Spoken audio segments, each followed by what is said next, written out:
부자 되고 싶으시죠? 일한 거에 비해 돈을 많이 벌고 싶으시죠? 아니 근데 왜 그 방법을 알려주는 방송 안 들으세요? 지금까지 여러분이 알던 경제 뉴스의 틀을 확 깨드립니다. 매일 아침 9시 조태현의 생생경제. Stay tuned. Don't go anywhere. FM 94.5MHz YTN 뉴스 FM입니다. HLQV. All about news. YTN News FM. 한국의 뉴스 채널 YTN 뉴스 FM에서 5시를 알려드립니다.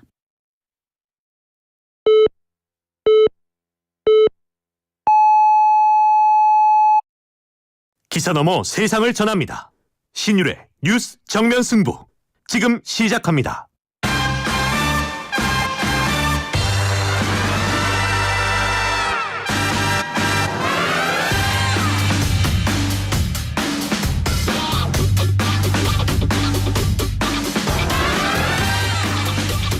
청취자 여러분 안녕하십니까. 신율의 뉴스 정면 승부 진행을 맡고 있는 명지대학교 정치외교학과 신율입니다.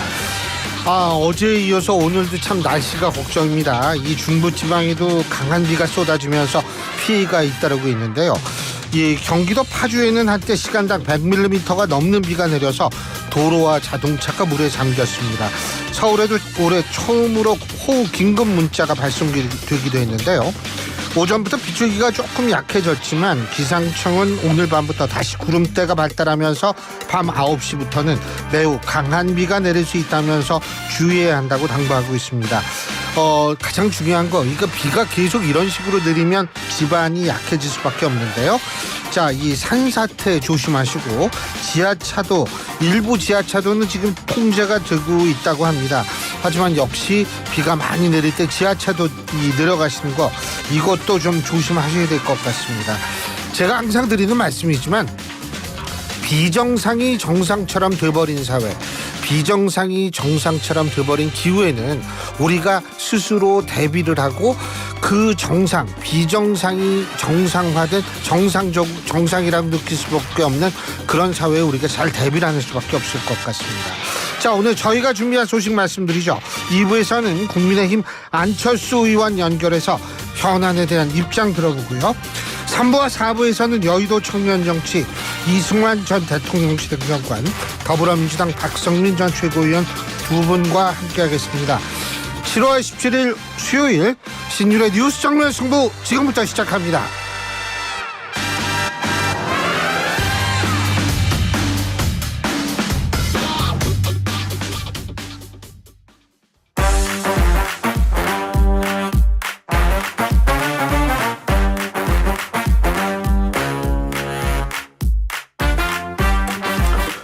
예, 언제나처럼 신율의 뉴스 정면 승부, 오늘 하루에 있었던 정치 뉴스 여러분들께 말씀드리고 함께 생각해보는 뉴스 인앤아웃으로 시작할 텐데요. 오늘도 이 빗줄기를 뚫고 여러분을 위해서 슝 하고 날라온 이구영 아나운서와 함께하겠습니다. 안녕하세요. 너무 고마워서 목이 메어요. 네, 재헌절에 인사드립니다. 안녕하세요, 이우영입니다. 오늘이 재헌절이죠. 네. 그 옛날에는 재헌절이 쉬는 날이었거든요. 네. 이거 언제부터 안 쉬게 됐는지 모르겠더라고요. 제가 확실하게 기억하기로는 초등학교, 중학교 때까지만 해도 재헌절이 쉬었던 걸로 기억을 하고 있습니다. 그죠? 네. 저는 요새도 쉬나 그렇게 생각했더니 요새는 안 쉬더라고요. 쉬면 오늘 정면승부가 결방을 했겠죠. 그렇죠. 네. 하지만은 우리 정면승부는 뭐 여러분과 함께 해야 되는 거니까. 예. 제가 항상 부탁드리는 말씀, 뭐 있죠? 참, 재난 문자부터 말씀. 네. 문자가 아니라 재난 방송. 예. 네. 오후 4시 49분 행정안전부에서 요청한 호우경보 변경에 의한 발표 기상특보 안내를 해드리겠습니다. 지역은 인천과 경기인데요. 2024년 7월 17일 오후 4시 45분 기준 경기 김포와 인천 지역에 호우경보가 발효가 됐습니다. TV, 라디오, 스마트폰 등을 통해 내가 있는 지역의 기상 상황을 계속해서 알아보고 주변에 있는 사람에게 알려줍니다. 차량은 속도를 줄여서 운행하고 물에 잠긴 도로, 지하차도, 교량 등으로 통행하지 않도록 주변에 있는 사람에게 알려줍니다. 개울가, 하천변, 계곡, 해안가 등 급류에 휩쓸리거나 침수 위험이 있는 지역에는 접근하지 마시고 주변에 있는 사람에게 알려줍니다. 침수 지역이나 산간, 계곡 등 위험 지역에 있거나 대피 권고를 받았을 경우에는 주변에 있는 사람과 함께 즉시 안전한 곳으로 대피합니다. 공사장, 전신주, 지하공간, 축대, 옹벽, 담장 등 위험 지역에는 접근하지 않도록 합니다. 농촌 지역에서는 농작물 및 시설물 피해가 발생하지 않도록 배수로 정비, 비닐하우스 결박, 과수, 지주 시설 고정 등 미리 대비하시고 농사와 관련된 작업 등 야외 활동은 하지 않습니다. 이상 행정안전부에서 알려드렸습니다. 예, 지금까지는 행정안전부에서 전해드리는 말씀을 전해줬고요. 지금은 저희 YTN 라디오의 신율의 뉴스 정면 승부가 전해드리는 말씀이 있죠? 네, 있죠. 있죠? 네. 예, 뭐 있어요? 말씀해 주시면 됩니다. 오늘 좀 해줘요, 네. 좀. 요즘 제가 매일 하는 것 같긴 한데 네. 01로 시작되는 전화 오면 받으셔서 YTN 라디오 신율의 뉴스 정면 승부 잘 듣고 있다라고 말씀해 주시면 됩니다. 지금 청취율 조사 기간이거든요. 그러니까 전화 오면 받으셔서 YTN 라디오 신율의 뉴스 정면 승부 잘 듣고 있다라고 말씀해 주시면 저희에게 아주 큰 힘이 됩니다. 청취율 조사 기간인 만큼 저희가 커피 쿠폰 보내드리고 있는데요. 샵 0945 우물정 0945로 청취 인증 문자를 보내주시면 저희가 추첨을 통해서 커피 쿠폰 보내드립니다. 커피 쿠폰은 청취율 조사가 완료된 이후 일괄 배송해드린다는 점까지 안내를 해드리겠습니다. 예, 짧은 문자 50원, 긴 문자 100원에 유료 문자라는 얘기는 왜 안 해주십니까? 하고 가장 먼저 했습니다. 아, 했어요? 네. 안 한 줄 알고. 네. 그거 제일 중요해요. 그게 마치 우리를 그 방심위에서 그거 연락 옵니다. 그거 얘기 안 하면. 네, 그건 제가 이제 뉴스 앤 뮤직을 진행할 때도 늘 해야 되기 때문에 그렇죠. 절대 까먹지 않습니다. 우리가 또 까먹으면 안 되는 또 다른 게 뭐죠? 중앙선거 여론조사. 네. 아주 꿈에도 나와요. 오늘은 예. 다행히 제가 준비한 건 없고 교수님이 또 말씀하시다가 하실 수도 있습니다. 말할 거 없어요. 네. 근데 솔직한 얘기로 방송할 때 여론조사에 좀 인용했으면 좋겠다 이런 생각도 들 때가 많거든요. 근데 그거 찾기가 힘들어가지고 그냥 넘어가는 경우도 솔직히 있어요. 그거 너무 힘들어요. 그거 찾는 거 방송하면서. 왜 웃고 그래요, 근데? 비웃음 같은데? 아닙니다. 비웃음이요. 예. 이렇게 비웃고 있습니다. 아까는요, 스튜디오 문을 제가 들어오기도 전에 문을 닫아버리더라고요. 네. 예, 이런 상황을 우리 청취자 여러분은 어떻게 해석하고 계신지. 그리고 저는 제가 아주 거기 앉아 궁금합니다. 있었습니다. 바로 그 자리. 맞아요. 네. 맞아요. 네. 예, 여러분들은 어떤 생각을 가지고 계신지. 이러다 또 내가 막 그냥 엄청난 이 비난 문자에 시달리는 거 아닌지 모르겠어요. 아니고 친구분이 많던데. 그냥 뭐. 문득 생각하는데 혹시 세조와 인조의 공통점을 아시나요? 네, 자 다음. 잘난 척까지 하고 있습니다. 예. 자, 오늘 어떤 얘기부터 해볼까요? 네. 김건희 여사 명품백 의혹을 둘러싼 여야의 공방전이 계속되고 있는데 이 관련 소식 살펴보도록 하겠습니다. 김건희 여사 측에 검찰이 명품백 제출을 요청하는 공문을 보낸 것으로 어제 파악이 됐습니다. 김 여사 명품백 수수 의혹 사건을 수사 중인 서울중앙지검 형사 1부 최근 김 여사 측에 명품백 제출을 요청하는 공문을 보냈습니다. 압수수색 등에 따른 강제 수사가 아니라 김 여사 측과의 조율을 거쳐 임의 제출 방식으로 명품백을 받기로 결론 낸 데 따른 조치인 건데요. 김 여사 측이 명품백을 제출을 하면 일단 해당 명품백이 2022년 9월 최재형 목사가 선물한 것과 동일한 상품인지 먼저 확인을 할 방침이라고 합니다. 김 여사 측 주장은 최 목사에게 명품백을 받은 직후 곧장 이를 돌려주라 지시했고 사용한 적 없다. 이건데 이 주장을 검증하기 위해서입니다. 현재 이 명품백 대통령실 청사에 보관 중이다라고 하는데요. 이에 김 여사 측은 명품백의 대통령 기록물 지정을 논의 중인 상황에서 검찰에 제출하는 것이 타당한지도 검토 중이라고 하고요. 이게 대통령 기록물법을 보면 대통령 기록물의 무단 반출은 금지돼 있지만 수사기관이 대통령 기록물을 획득한 경우에 대한 조항이 별도로 있는 만큼 정당한 사유가 있으면 반출이 가능하다 이런 해석도 나오고 있습니다. 검찰은 명품백 실물을 제출받아서 검증 작업을 마치는 대로 김 여사 조사와 관련한 조율도 시작할 예정이다라고 하고요. 김 여사 측은 또 검찰은 여전히 다른 사건 관계인들처럼 소환 조사가 필요하다 이런 입장인데 김 여사 측은 소환 조사에 난색을 표하고 있는 상황입니다. 특히 청탁금지법엔 배우자 처벌 조항이 없는데 검찰이 김 여사를 조사해야 하는 이유를 납득하기 어렵다 이런 입장입니다. 최근 김 여사의 법정 대리인이 계속해서 언론 인터뷰에 나서고 있는데 어제 중앙일보가 보도한 대통령실 행정관 김 여사 명품백 받은 당일 반환 지시 기사와 관련해서 보도자료를 통해 영부인은 유 행정관에게 바로 돌려주면 기분이 상할 수 있으니 기분 나쁘지 않도록 추후 돌려주라 지시했다라고 하면서 이에 포장지도 버리지 않고 포장 그대로 계속 보관하게 된 것이다 라고 말을 했습니다. 또 김 여사가 책임을 회피하기 위해 반환 지시를 했다고 뒤늦게 주장한 것 아니냐 이런 주장에 대해선 꼬리 자르기란 책임을 회피하기 위해 책임을 다른 사람에게 뒤집어 씌우는 건데 이 사건은 형사처벌 규정이 없는 사건으로 누군가에게 책임을 뒤집어 씌울 게 없다 이렇게 반박을 했습니다. 자, 여야 정치권의 반응도 한번 살펴보면 민주당은 이 돌려주라고 유 행정관에게 지시했다는 주장에 대해서 기존의 여권의 해명과 앞뒤가 맞지 않는 궤변이다라고 말을 했습니다. 정청래 최고위원의 경우에는 명품백을 추후 돌려주라고 했던 게 사실이면 김 여사는 대통령 기록물법 위반 사범이다 이렇게 쏘아붙였고요. 만약 이런 해명을 김혜경 여사가 했다면 어떻게 됐겠는가 아마 가루가 됐을 것이다 이렇게 말을 했고요. 고민정 최고위원의 경우에는 명품백 하나가 온 세상을 뒤흔들고 있다.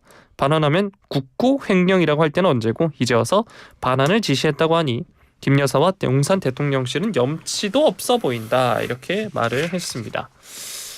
서영교 최고위원의 경우에는 국민의힘 전당대회 TV 토론을 보니 당대표 후보자들은 모두 김 여사가 명품백 관련해 사과해야 한다라고 하면서 지금이라도 사과하라 이렇게 요구했는데요.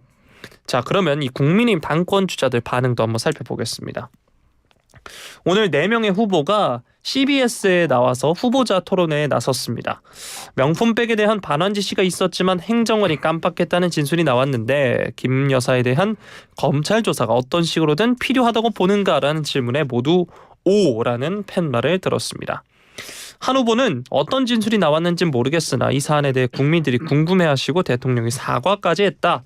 법 앞에 평등 정신에 따라 진실을 규명하고 사안을 마무리 지을 필요가 있다. 이렇게 이야기했고요. 원 후보 역시 국민께 진솔하게 이야기해야 된다라고 했고 나경원, 윤상현 후보 역시 법 앞에 예외가 없다 답을 했습니다. 자, 김 여사 측에서 최근 이 의혹과 관련해 적극적인 대응에 나서고 있는 모양새다라고 이전에 말씀을 드렸는데 검찰이 일단 명품백 제출을 요청한 상황이고요. 국민의힘 당권 주자들 사이에서도 검찰 조사 필요하다는 입장입니다. 이 사안 어떻게 보고 계시나요? 저는 제가 법조인도 아니고 법학자도 아니기 때문에 이 사안이 위법이다 아니다 이거를 제가 판단할 수 있는 상황은 아닌 것 같고요. 단지 제가 말씀드리고자 하는 부분은 뭐냐면 이 정치라는 거는 인식의 영역이라고 우리가 봤을 때 지금 김건희 여사의 명품백 문제를 국민들이 어떤 시선으로 받아들이고 있는가 이 부분을 저는 대통령실에서 먼저 가장 중점적으로 바라봐야 될 문제라고 봅니다. 예를 들면 이게 불법은 아니더라도 국민들이 사실 좀 의혹 어린 시선 혹은 호의적이지 않은 시선으로 바라본다라고 가정하면 당연히 대통령실은 그런 국민을 따라야 됩니다. 윤석열 대통령도 예전에 그랬잖아요. 국민은 언제나 옳다라고 얘기를 하지 않았습니까? 그렇습니다. 국민이 언제나 저는 옳다라는 얘기는 아니지만 국민은 언제나 옳다라는 그 내용은 옳다 그르다를 떠나가지고 국민들이 인식하는 그 인식을 중요시할 수밖에 없다라는 뜻으로 전 받아들였는데 이 김건희 여사 명품백 문제도 전 똑같은 문제라고 생각하거든요. 그렇다면 그 인식의 영역 그리고 이게 사실 어제 오늘 문제가 아니잖아요. 계속 이 문제가 지금 제기가 되고 있는데 언제까지 이 문제가 계속 유지가 될 것인가 이런 부분에 대해서 사실 대통령실은 저는 굉장히 심각히 한번 생각을 해봐야 되는 것 아닌가 이런 생각이 듭니다. 그리고 사과가 필요하면 하는 거고 예를 들면 본인들이 억울한 게 있으면 오히려 더 적극적으로 진실 규명에 나서야 되는 것 아닌가 이런 생각도 들거든요. 그러니까 내가 이 정도까지 했다라는 것을 국민들에게 보여줄 필요도 있지 않을까라는 생각을 하게 되는 부분입니다. 자, 다음 소식 살펴보겠습니다. 앞서서 앵커께서 앞선 사안에 대해서 언제까지 계속해서 이런 의혹이 계속 제기되냐라고 해주셨는데 두 번째로 다뤄드릴 소식도 언제까지 계속해서 전해드릴지 모르겠습니다. 맞아요. 자, 전공의들이 끝내 돌아오지 않으면서 수련 병원들이 만여 명의 전공의 사직 처리 수순을 밟고 있다, 이런 소식이 전해졌습니다. 각 수련 병원은 하반기 전공의 모집을 위한 결혼 규모를 확정하기 위해서라도 복귀 의사를 표하지 않은 전공의들의 사직서를 이제는 수리해야 하는 상황인데요. 오늘 의료계에 따르면 병원은 정부 요청에 따라 오늘까지 미복귀 전공의 사직 처리를 마치고 결혼 규모를 확정해서 보건복지부 장관 직속 수련환경평가위원회에 제출을 해야 합니다. 전공의들 복귀 규모가 미미하고 대부분 사직 또는 복귀 의사를 표현하지 않고 있어서 더 이상의 복귀를 기대하기는 어려워 보입니다. 복지부에 따르면 지난 15일 기준 전체 211곳 수련병원 전공의 출근율은 8.4%에 그쳤다고 합니다. 복수의 의료 관계자에 따르면 각 병원의 전공의 정원은 한정돼 있으므로 사직 처리가 완료돼야만 결혼 규모를 확정해 수평위에 제출할 수 있다고 하는데요. 즉 사직 처리를 하지 않은 상태에서는 모집 정원 신청이 불가하기 때문에 오늘 중에는 관련 절차를 마쳐야 한다, 이런 의미입니다. 상황이 이렇다 보니 각 수련병원이 무응답 전공의들의 사직을 처리하는 건 예정된 수순일 수밖에 없다라고 이야기를 했고요.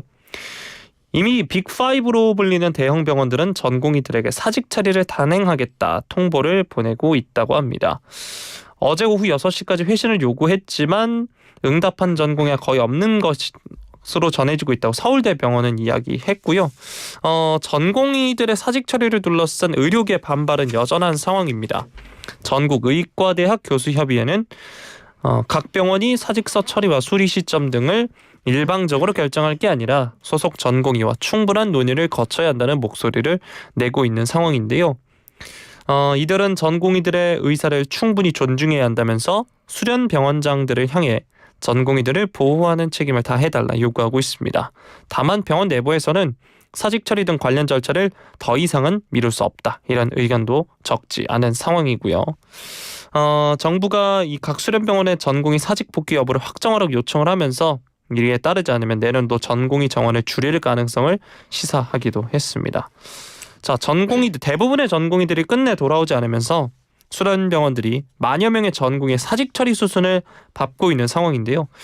의정 갈등 정말 오래도록 지속이 되고 있습니다. 이 소식 뉴스인 부탁드리겠습니다. 글쎄요, 저는 제가 이 규칙적으로 가는 병원의 의사분이 저한테 그런 얘기를 했어요. 이게 사직 처리를 해줘야지. 이게 예를 들면은 일반의 자격을 가지고 개인 병원을 개업을 하든지 일반의로요. 아니면 다른 병원에 다른 과목을 바꿔가지고 다른 이 전공으로 가든지 이게 돼야 되는데 맨 처음에는 사직 처리 이거 안 해줬거든요. 이거를 빨리 해줘야 된다라고 얘기를 했는데 정부가 더 해주겠다 그러니까 지금 그렇게 이 문제가 또 거기에 대한 반응이 그렇게 많지가 않은 것 같아요. 그래서 제가 좀 묻고 싶은 게 있어요. 전공의도 그렇고 의대 학생들도 그렇고 지금 뭐를 어떻게 하기를 바라는지 저는 그게 제일 궁금해요. 그러니까 이미 내년 입학 정원 다 확정한 상태에서 야 이거 다 물러라 라고 주장을 하는 것인지, 그러면 의대생들을 위해서 대한민국 교육은 엉망진창이 돼도 좋다는 것인지, 여기서는 누가 잘했다 누가 잘못했다를 저는 얘기를 하는 것이 아닙니다. 일단 현실을 받아들일 수밖에 없는 상황이라는 것을 전 말씀드리는 겁니다. 의대생들의 주장이 옳다 아니면 정부의 주장이 옳다, 전 이 얘기를 하는 게 아니에요. 누구의 주장이 옳든지. 두 번째는 제가 지난번에도 말씀드렸지만 이런 사태를 정부가 수습하기 위해서 사실은 지나치게 예외를 인정한다든지 갑자기 규정을 바꾼다든지 이것도 공정성이 위배되는 거거든요. 전원 낙제면 낙제 아니면 어떤 조치 이런 것들도 원칙에 맞게 접근을 했으면 좋겠어요. 제가 볼 때에는. 그래야만 사실 국정 운영에 대해서 사람들이 예측 가능성이 되게 중요한데 우리가 이런 행동을 하면 이렇게 돌아올 수 있구나라는 예측을 할 수 있게 만들어야 하는데 지금 정부의 태도가 과연 그럴까라는 측면에서는 저도 사실 좀 의구심이 드는 거는 사실입니다. 그래서 지금 사실 여론이 의사들을 어떻게 바라보고 있는가 이런 것들도 의사들이 좀 생각할 필요가 있고 의대생도 좀 생각할 필요가 있지 않을까라는 그런 의견을 제시하고 싶습니다. 저도요 이 얘기하기 사실 지쳐요. 저도 지치고 환자들은 진짜 기가 막힐 겁니다. 아마 지금 중증 환자들은 이 진짜 글쎄요. 제가 볼 때는 지금 의료계가 잃어버린 신뢰는 어디서 찾을 수 있을지 참 그게 궁금해집니다. 네, 자 다음 소식 살펴보도록 하겠습니다. 카카오의 SM 엔터테인먼트 시세 조종 의혹을 수사하는 검찰이 김범수 카카오 경영쇄신위원장에 대한 신병 확보에 나섰다는 소식입니다. 서울 남부지방검찰청 금융조사 2부 자본시장과 금융투자업에 관한 법률 위반 혐의로 김 위원장에 대한 구속영장을 청구했다고 오늘 밝혔는데요. 지난 9일에 김 위원장을 검찰이 소환을 했고요. 20시간 넘도록 고강도 밤샘 조사를 벌인 지 8일 만입니다. 김 위원장은 지난해 2월이었죠. SM 엔터테인먼트 경영권 인수 당시 하이브의 공개 매수를 방해할 목적으로 2,400여 원을 투입해 SM 주식의 시세를 조종한 혐의를 받고 있습니다. 소환 조사 당시 카카오가 SM 엔터테인먼트 주식을 사들이는 것에 대해 승인한 바 없다라면서 혐의를 전면 부인한 게 김 위원장인데요. 검찰은 김 위원장의 혐의를 입증하기 위해서 최근까지 최측근인 황태선 카카오 CA협의체 총괄대표 등에 대한 조사를 벌여오기도 했습니다. 앞서 금융감독원 지난해 11월 김 전 의장과 홍은택 전 카카오 대표 등 당시 카카오 최고 경영진들을 SM 엔터테인먼트 인수 과정에서 시세 조종에 가담한 혐의로 검찰에 넘겼는데 이후 검찰이 카카오 본사에 대해 압수수색에 나서면서 강제 수사에 나서게 됐습니다. 김 위원장의 변호인 측은 지난해 SM 지분 매수에 있어서 어떤 불법적 행위도 지시 용인한 바가 없다. 이 건은 사업 협력을 위한 지분 확보의 목적으로 진행된 정상적 수요에 기반한 장내 매수다라고 하면서 혐의를 부인했고요. 구속영장 청구에 대해 유감스럽지만 영장 신문 과정에서 성실히 소명하겠다 이런 입장입니다. 자, 이번 영장 청구 어떻게 보시나요? 글쎄요, 이 영장 청구가 잘 된 청구다, 잘 안 된 청구다, 그거는 제가 얘기할 수가 없습니다. 왜냐하면 우리나라에서 제일 문제가 뭐냐면 정치인들은 자신들과 자신들의 속한 정당에 관련된 인사가 영장 청구가 됐다, 이러면은 검찰 막 비난을 해요.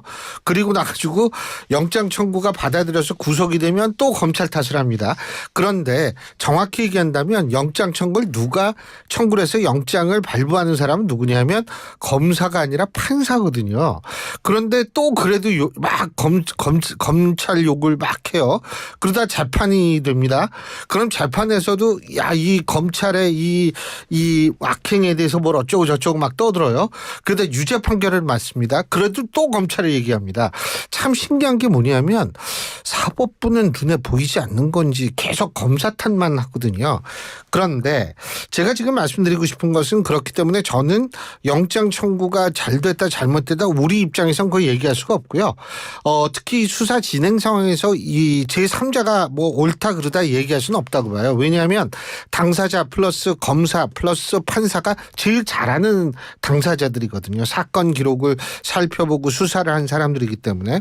그래서 이 결과는 나중에 우리가 좀 보면은 알 수 있을 것 같고, 단 한 가지 제가 말씀드리고 싶은 것은 사실 김범수 이 회장이 아니라 위원장이라고 그러죠. 여기는 이름이 회장이 아니고 위원장인 이유는 제가 잘 모르겠는데 어쨌든 김범수 위원장이라는 분이 사실 젊은 사람들한테 굉장히 큰 어떤 역할 모델, 꿈, 희망 이런 위치에 있었던 사람이라고 볼 수가 있거든요.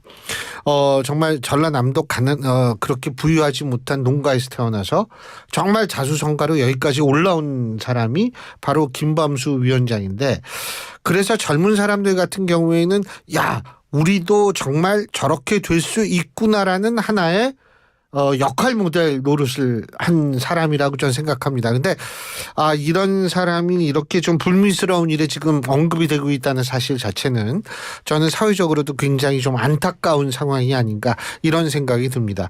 뭐 조사 결과 잘못이 있다면 책임을 져야겠지만 어쨌든 아직까지는 그것이 우리가 이렇다 저렇다 얘기할 수 있는 상황이 아니까 조금 지켜볼 필요는 있겠죠.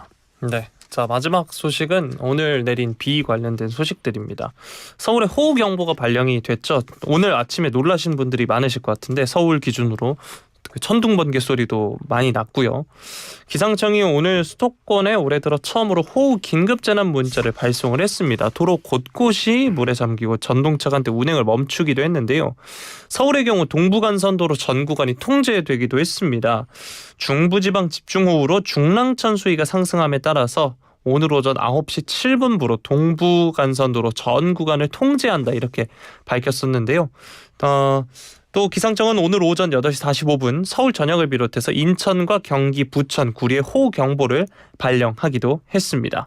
동대문구의 경우에는 오전 10시 5분에 야외 활동 자제해달라 이런 문자가 가기도 했고요. 동부간선도로 교통통제의 경우에는 오후 1시부로 해제가 되기도 했습니다. 지난 15일 오후 5시부터 오늘 오전 11시까지 집계된 주요 지점의 강수량이 파주 판문점이 342.5mm, 남양주 창현이 202mm, 연천 장남 181mm, 서울 노원이 159.5mm 등 굉장히 많은 비가 내렸습니다. 특히 오늘 오전 기준으로 의정부 신곡은 8시 22분 기준 103.5mm의 집중호우가 내리기도 했습니다. 이게 1시간 기준이었고요. 기상청은 비 피해가 예상됨에 따라서 오전 4시 24분부터 오전 9시 40분까지 서울과 경기 북부를 중심으로 총 20차례 호우 재난 문자를 발송하기도 했습니다. 출근길 전동차가 운행을 멈추는 피해도 있었는데요. 오전 8시부터 경원선 의정부역부터 덕정역 구간, 그리고 오전 8시 30분부터는 망월사역에서 의정부역 구간에서 운행이 중단되기도 했습니다. 오전 8시 45분 기준에 서울 시내 29개 하천 출입이 통제됐다라는 소식도 전해졌고요. 교통사고 소식도 잇따라 들어왔습니다. 경기도의 경우에는 어제 오후 9시부터 재난안전대책본부 비상 1단계를 가동해서 집중호우에 대비하고 있는 상황입니다. 비는 계속될 것으로 보이는데요. 오늘 밤에서 내일 오전까지 수도권과 충북 북부에 또 한 차례 시간당 최대 70mm 이상의 집중호우가 내린다 이렇게 예상이 되고 있습니다. 자, 문제는 이 저기압의 위치를 예측하기 어렵다 이런 상황인데요. 또 윤석열 대통령도 이런 집중호우에 대응하기 위해서 기존에 예정됐던 외부 일정도 연기하고 이 관련해서 만전을 다해달라 이렇게 당부하기도 했습니다. 오늘 아침에 저도 그렇지만 천둥 소리에 잠에서 깨신 분들도 많았고 이어지는 그 세차게 내리는 비에 많이들 놀라셨을 것 같은데 이 소식 뉴스인 부탁드리겠습니다. 오늘 잠에서 깼어요? 천둥 소리 때문에. 네. 야, 그 생각보다 소심하네요. 그게 소심이랑 무슨 따지지 말고 그냥 어른이 그런가 보다 이렇게 좀 넘어가요. 아닐 땐 아니라고 하라고 배웠습니다. 아니 제가 좀 말씀드리고 싶은 게 이 파주 판문점 지역에 300mm가 넘는 비가 내려왔다 그러지 않습니까? 근데 이 북한과 연결된 하천 지역에 사시는 분들은 특히 조심해야 될 게 북한에 만약 비가 많이 내렸을 경우에 이게 지뢰가 떠내려오는 경우가 있다는 건데 우리가 뭐 목발 지뢰라든지 이러한 이 지뢰뿐만이 아니고 굉장히 특수한 지뢰도 있대요. 얼핏 보면 잎사귀처럼 보여가지고 굉장히 위험한 지뢰도 있다는 거거든요. 그러니까 여러분 그 지뢰 같은 것들 특히 조심하셔야 될 거라고 생각을 합니다. 참 제가 이런 말씀 드리면서도 정말 우리가 어떤 세상에 살고 있나를 생각해 보게 되는데 비 왔을 때 지뢰 걱정하는 나라가 전 세계에 얼마나 될까요?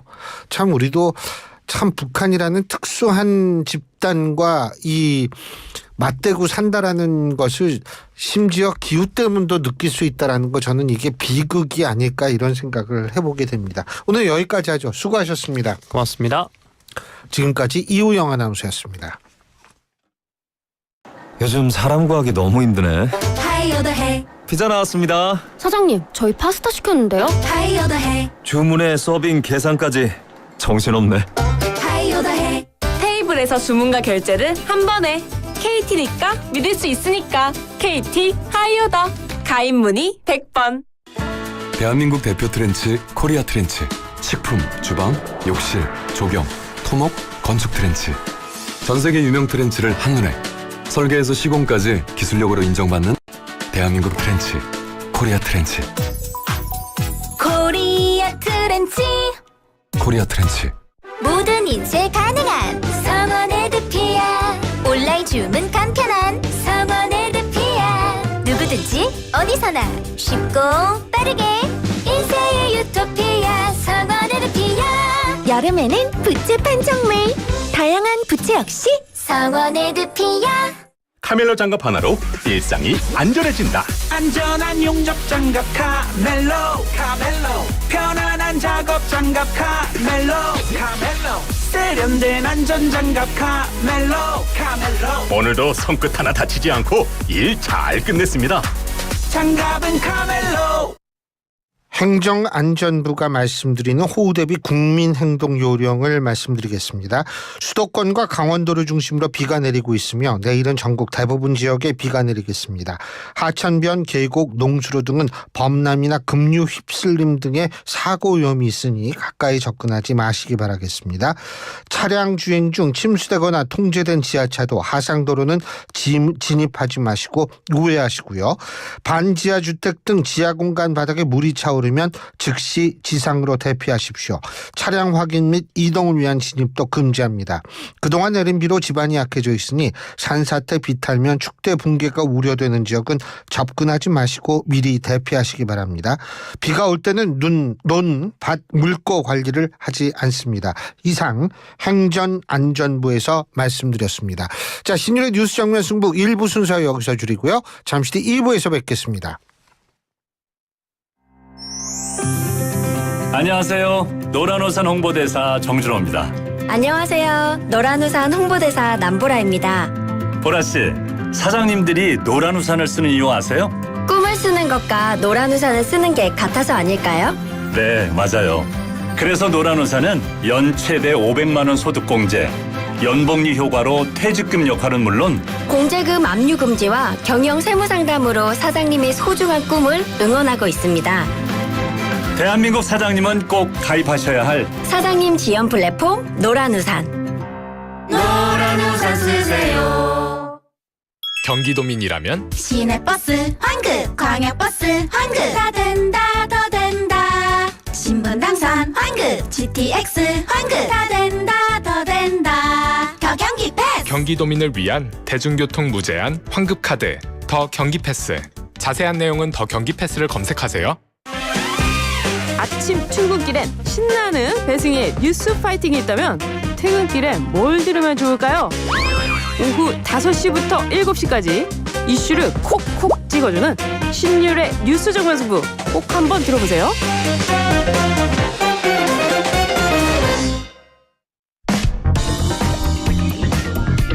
진실을 파헤칩니다. 진짜 뉴스와의 정면 승부. 신율의 뉴스 정면 승부.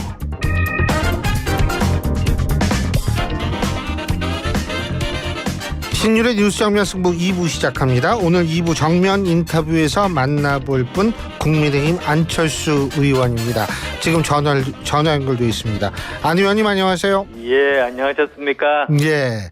아유 정말 오래간만이 네. 아니라 저희 방송이 거의 처음인데 원래 저녁 때 인터뷰 잘 안 하시잖아요.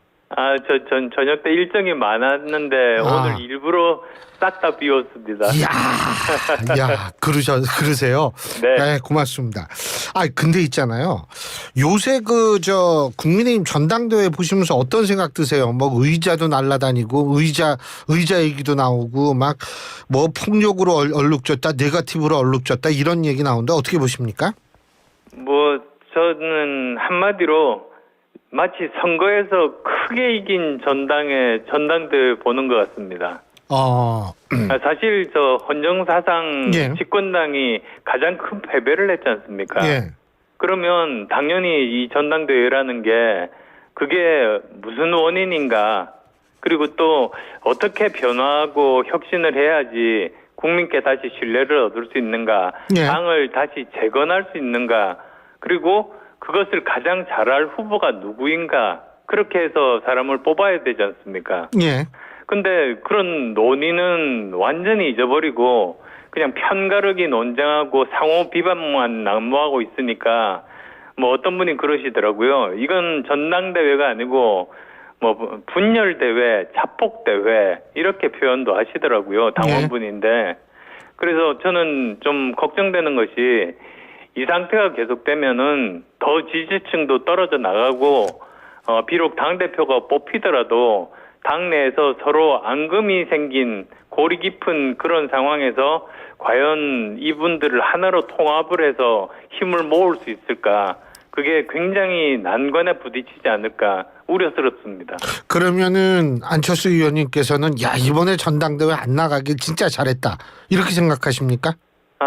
저는 뭐 이 정도가 될 거라고 상상도 못했습니다.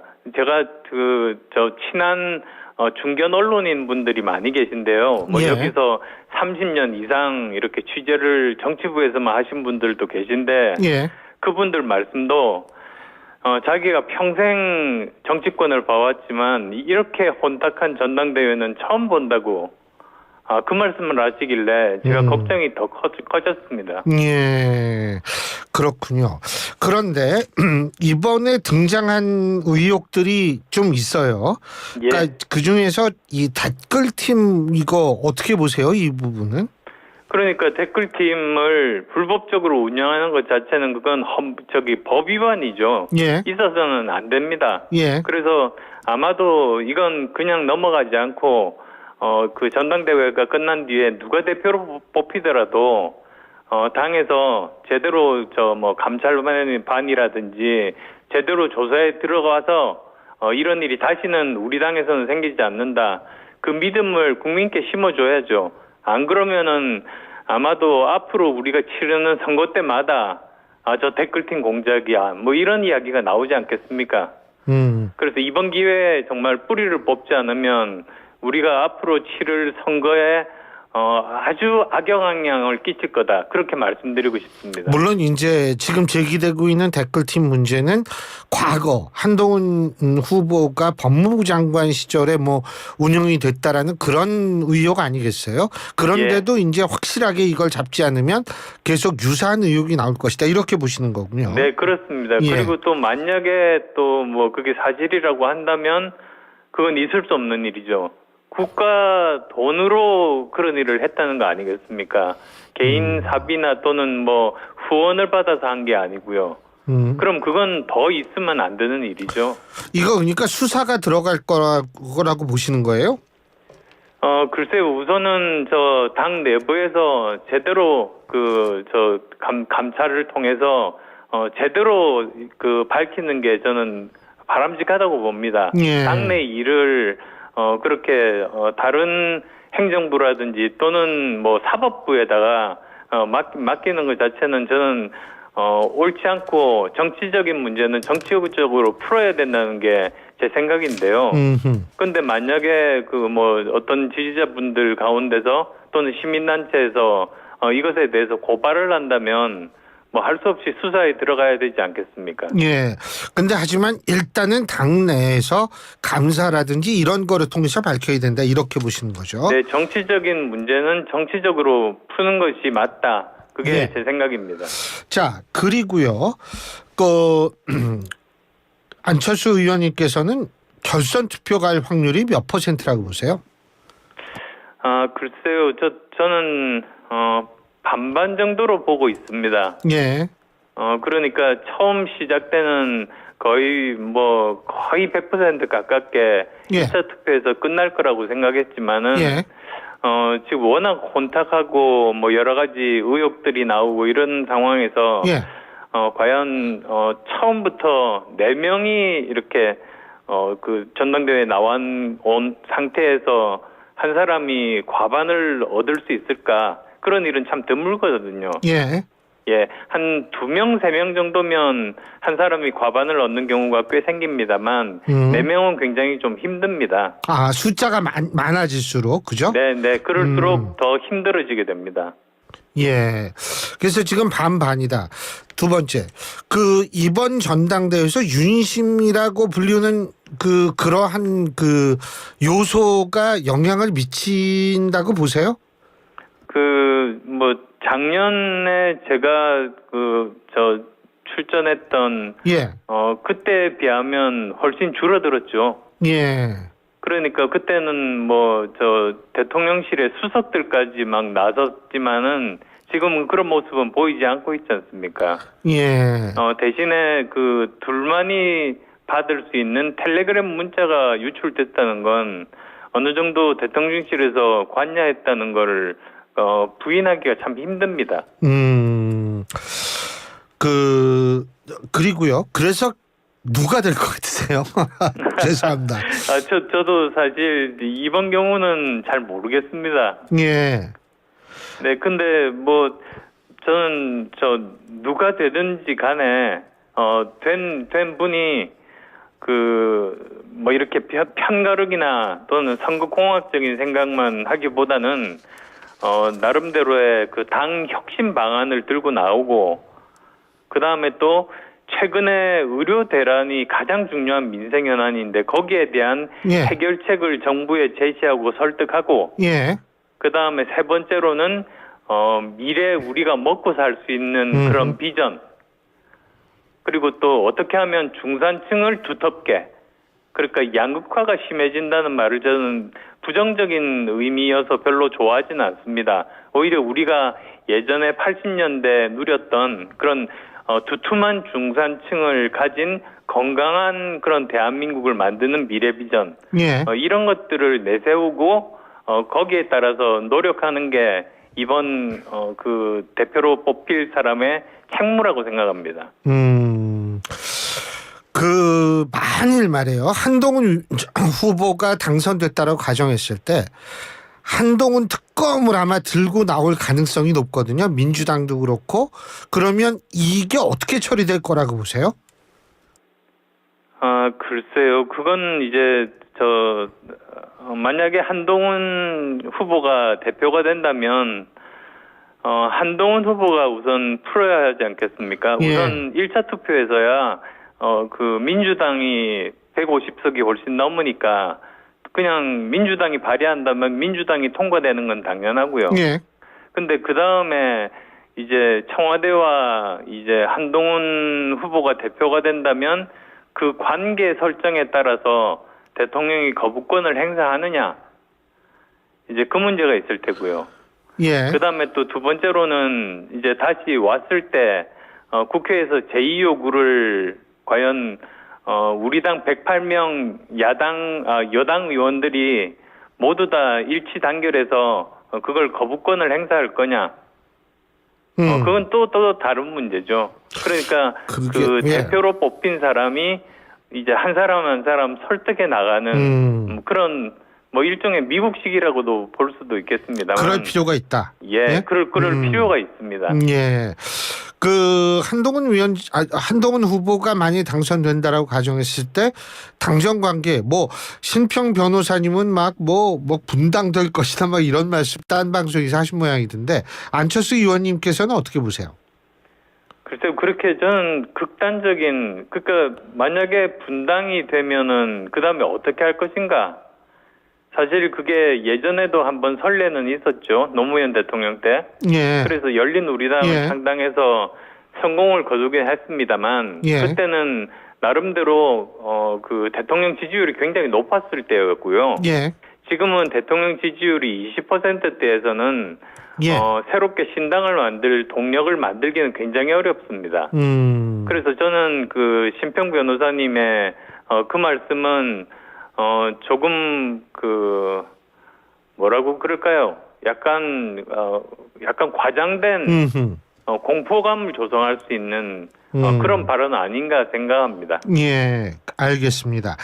자, 그리고 요건 조금 다른데 이제 차상병 특검도 다음 주 정도에는 다시 또 제2에 오르지 않을까 이런 생각을 하게 되는데 예. 지난번에 국회 통과 당시에 이 찬성표를 안철수 의원님께서 던지셔가지고 예. 뭐 상당히 좀 뭐라 그러나 국민의힘 내부에서 여러 가지 비난도 듣고 막 이랬는데 어떻게 보세요? 뭐 징계 검토한다 이런 얘기도 있어요? 예, 뭐 저 정확하게는 그 의원분들이 아니라 일부 당원분들이 그 징계안을 윤리위에 접수를 했고 윤리위는 또 거기 규정이 다 있으니까요. 예. 거기 절차에 따라서 진행을 하는 게 그게 통례거든요. 그러니까 뭐 거기에 따라서 진행은 할 겁니다. 예. 그렇지만은 뭐 정치인이라는 것이 자신의 그 행동에 책임지는 것 아니겠습니까? 예. 그리고 저도 지금 여러 지적 겸허하게 지금 듣고 있습니다. 근데 그 동시에 또 저는 이런 생각을 합니다. 정치인이야말로 그 민심을 정확하게 전하고 그에 따라서 행동하는 것이다.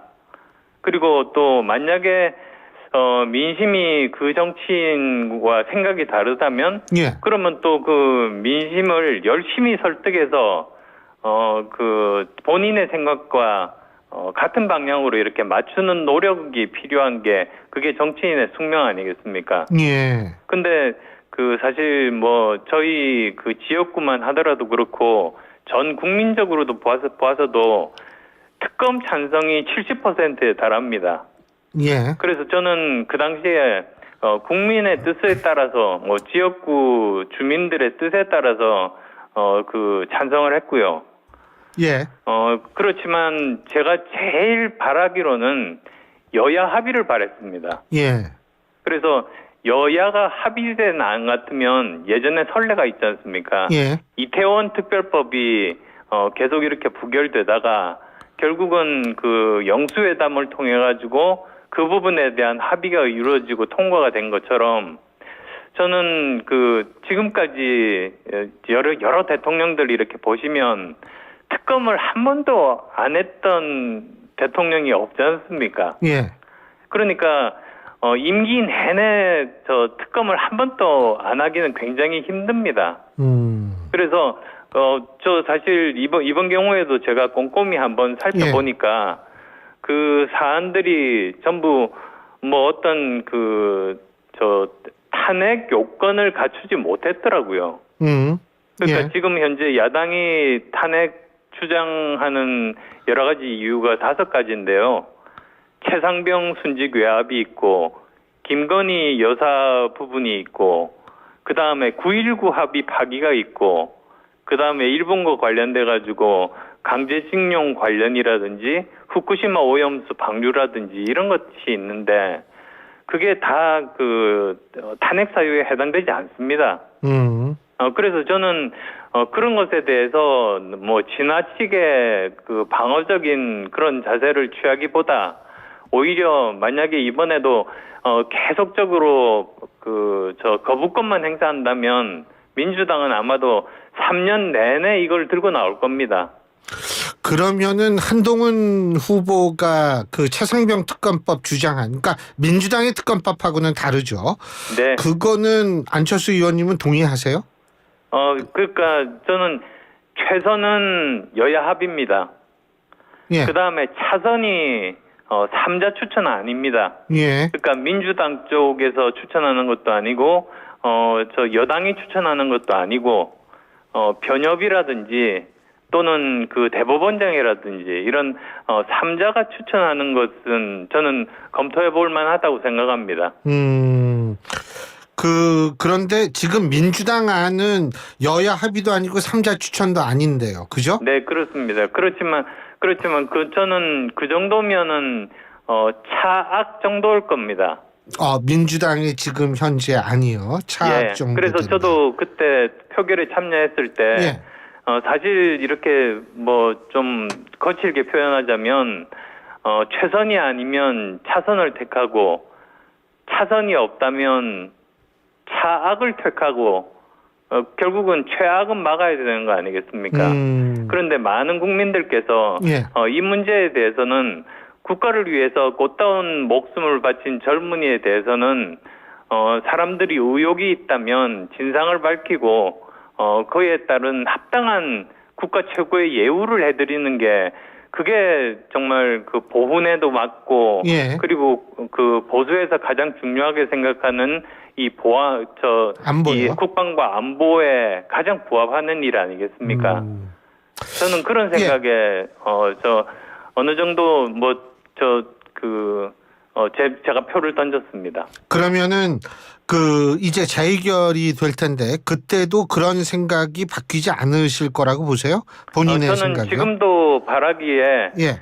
여야가 합의가 되었으면 한다는 생각은 변함이 없습니다. 예. 그리고 자선책으로 이런 제3자는 가능성이 좀 있다고 봅니다. 예. 제3자 추천안에 대해서는 얼마 전에 조국 혁신당에서도 본인들이 아무리 법에 명시되어 있지만 자기들 추천권 포기하겠다. 예.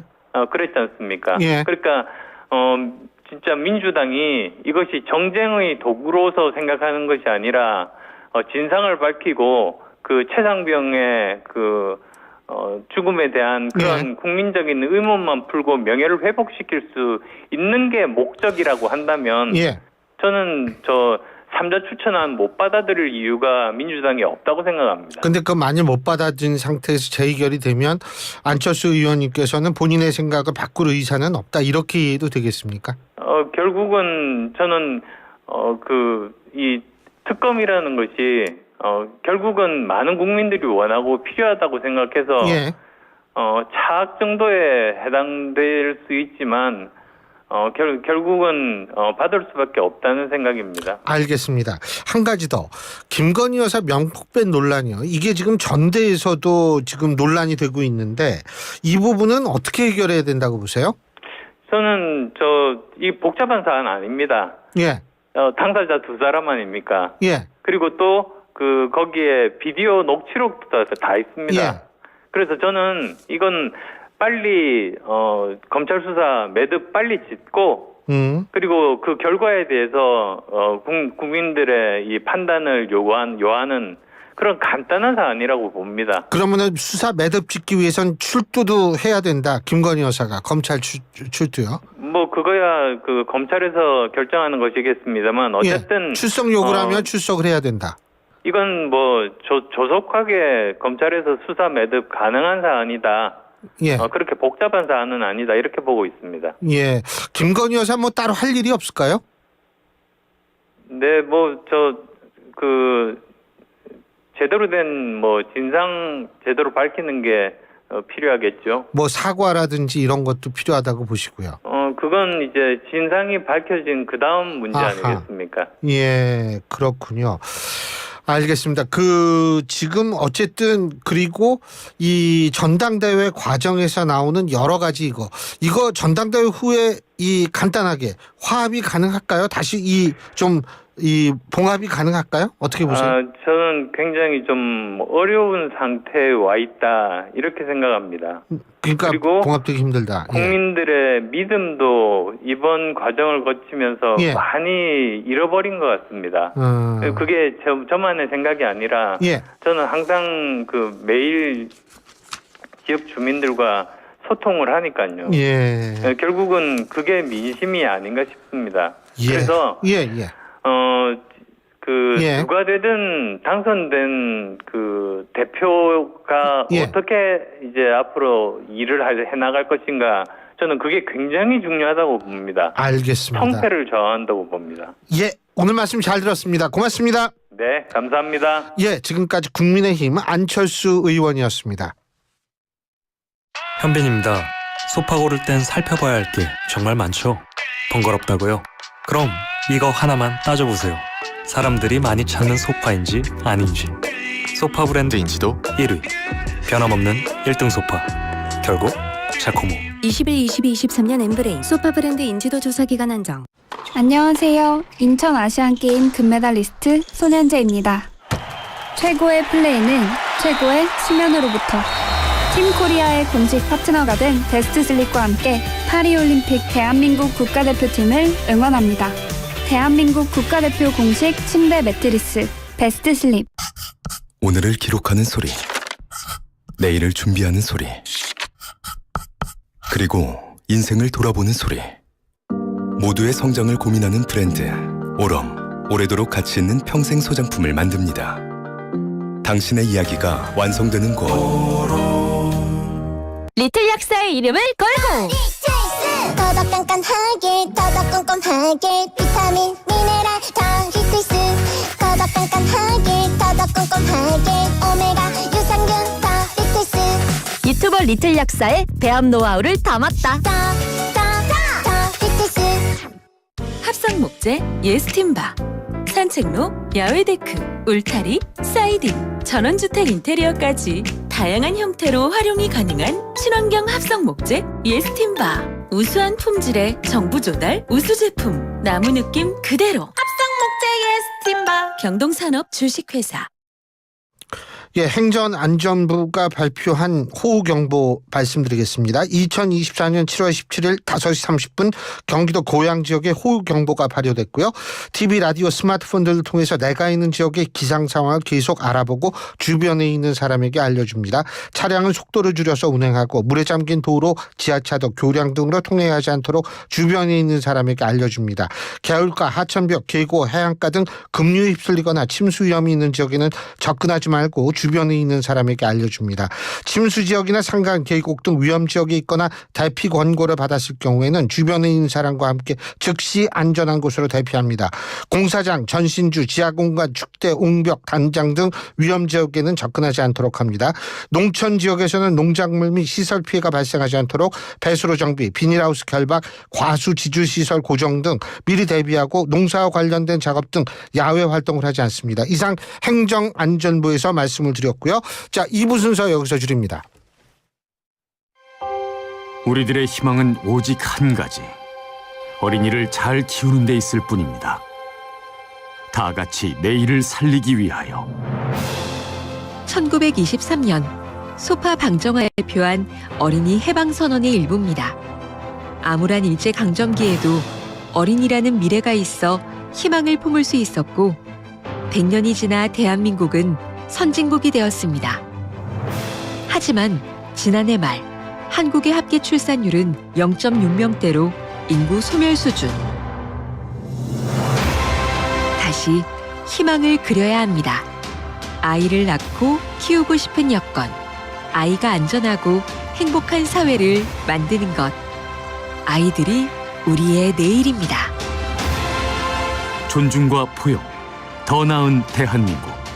우리 곁엔 우리가 있다. 우리금융그룹과 YTN이 함께합니다. 교통안전 1분 턱.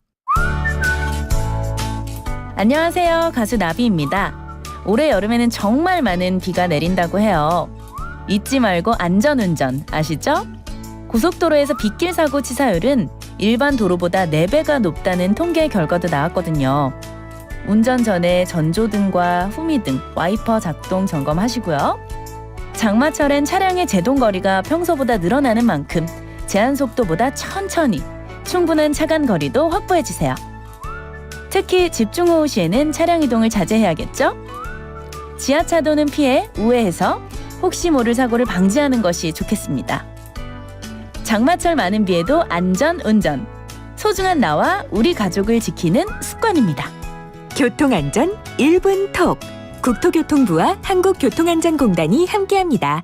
속도를 줄이면 사람이 보입니다. 안녕하십니까. 과학기술정보통신부 차관 이창윤입니다. 우리나라에는 국가의 지원을 받아 연구하는 23개 과학기술 분야 정부 출연 연구기관이 있습니다. 정부 출연 연구기관은 반도체, 이동통신, 원자력, 우주 등 다양한 영역에서 국가 경제 발전을 견인해왔습니다. 글로벌 기술 경쟁이 심화되는 지금 정부 출연 연구기관은 연구개발 역량을 결집하고 도전적인 연구를 통해 세계 최고 수준의 연구기관으로 도약을 준비하고 있습니다. 정부 출연 연구기관이 도전에 많은 관심과 응원을 부탁드립니다. 이 캠페인은 과학기술정보통신부와 함께합니다. 지금 뭐해? 세비톡톡해. 수원에 할 말 많아? 세비톡톡해. 지금 세비톡톡 앱을 다운로드하고 여러분의 생각과 의견을 전해주세요. 참여가 일상이 되고 제안은 정책이 됩니다. 다양한 이야기와 소통의 기회 지금 시작하세요. 수원을 새롭게 시민을 빛나게 수원 특례시가 함께합니다.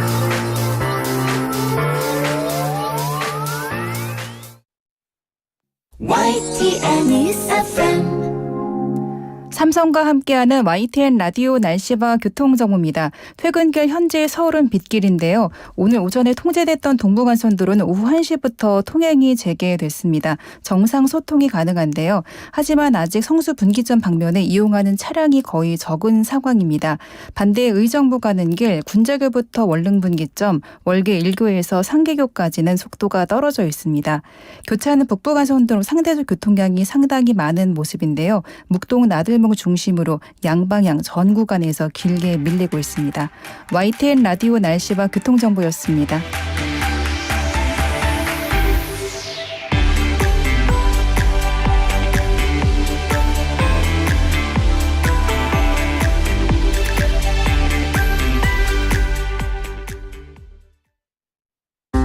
이주 배경 인구 250만 시대.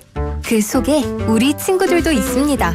승원이와 농구 대결을 좋아하는 모이부도, 하늘이와 떡볶이를 먹으며 수다를 즐기는 카리나도. 우리에게 중요한 건 우리 모두 친구라는 사실. 우리는 모두 우리입니다. 공익광고협의회.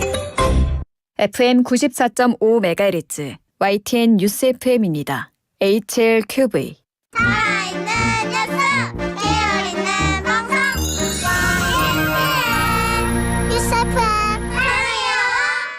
한국의 뉴스 채널 YTN 뉴스 FM에서 6시를 알려드립니다.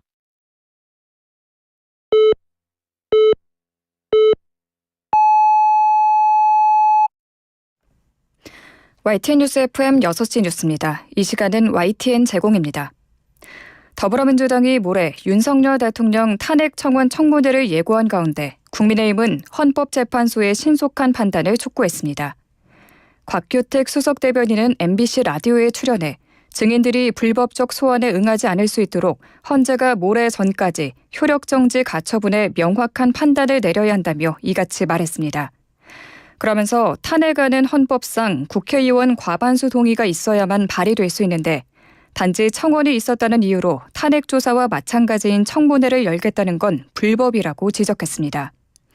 또 민주당이 국정원장과 검찰총장 등 증인 40여 명을 채택한 것을 두고도 국회법이 의미하는 청원 심사 절차에 맞지 않는다고 지적했습니다. 국회 정무위원회 소속 야당 의원들은 김건희 여사 명품 가방 수수 의혹 조사 종결 처리를 한 국민권익위원회를 대상으로 청문회를 열어야 한다며 여당의 협조를 촉구했습니다. 더불어민주당 등 야 3당은 기자회견을 열고 대통령실 관계자가 김 여사로부터 명품 가방 반환 지시를 받았다는 진술을 하는 등 하다하다 어설픈 꼬리 자르기까지 시도하고 있다고 지적했습니다. 이어 적나라한 비리를 감싸고 눈 감아준 곳이 윤석열 정부 권익위라는 점이 명백히 증명돼가고 있다며 권익위는 지금도 이 사건과 관련해 국회의 요구에 일절 협조하지 않고 있다고 비판했습니다. 또 청문회 증인의 최재형 목사와 조사 과정을 담당한 공무원, 권익위원, 김 여사 지시를 받은 대통령실 행정관 등을 검토하고 있다며 김 여사도 핵심 증인으로 고려하고 있다고 덧붙였습니다. 국민의힘 당대표 후보들이 네 번째 방송 토론회에서 최상병 특검법과 한동훈 후보의 댓글팀 의혹 등을 놓고 공방을 벌였습니다. 원희룡 후보는 한 후보가 당대표가 됐을 때 댓글팀 의혹이 쟁점화되면 과거 드루킹 사건에 연루된 김경수 전 경남지사처럼 실형을 선고받을 수 있을 거라고 주장했습니다. 나경원 후보는 한동훈 법무부 장관 시절 민주당 이재명 전 대표 구속영장이 기각된 걸 계기로 당세가 기울었다며 지금도 당무 개입 등을 거론하며 윤석열 대통령을 협박하고 있다고 비판했습니다.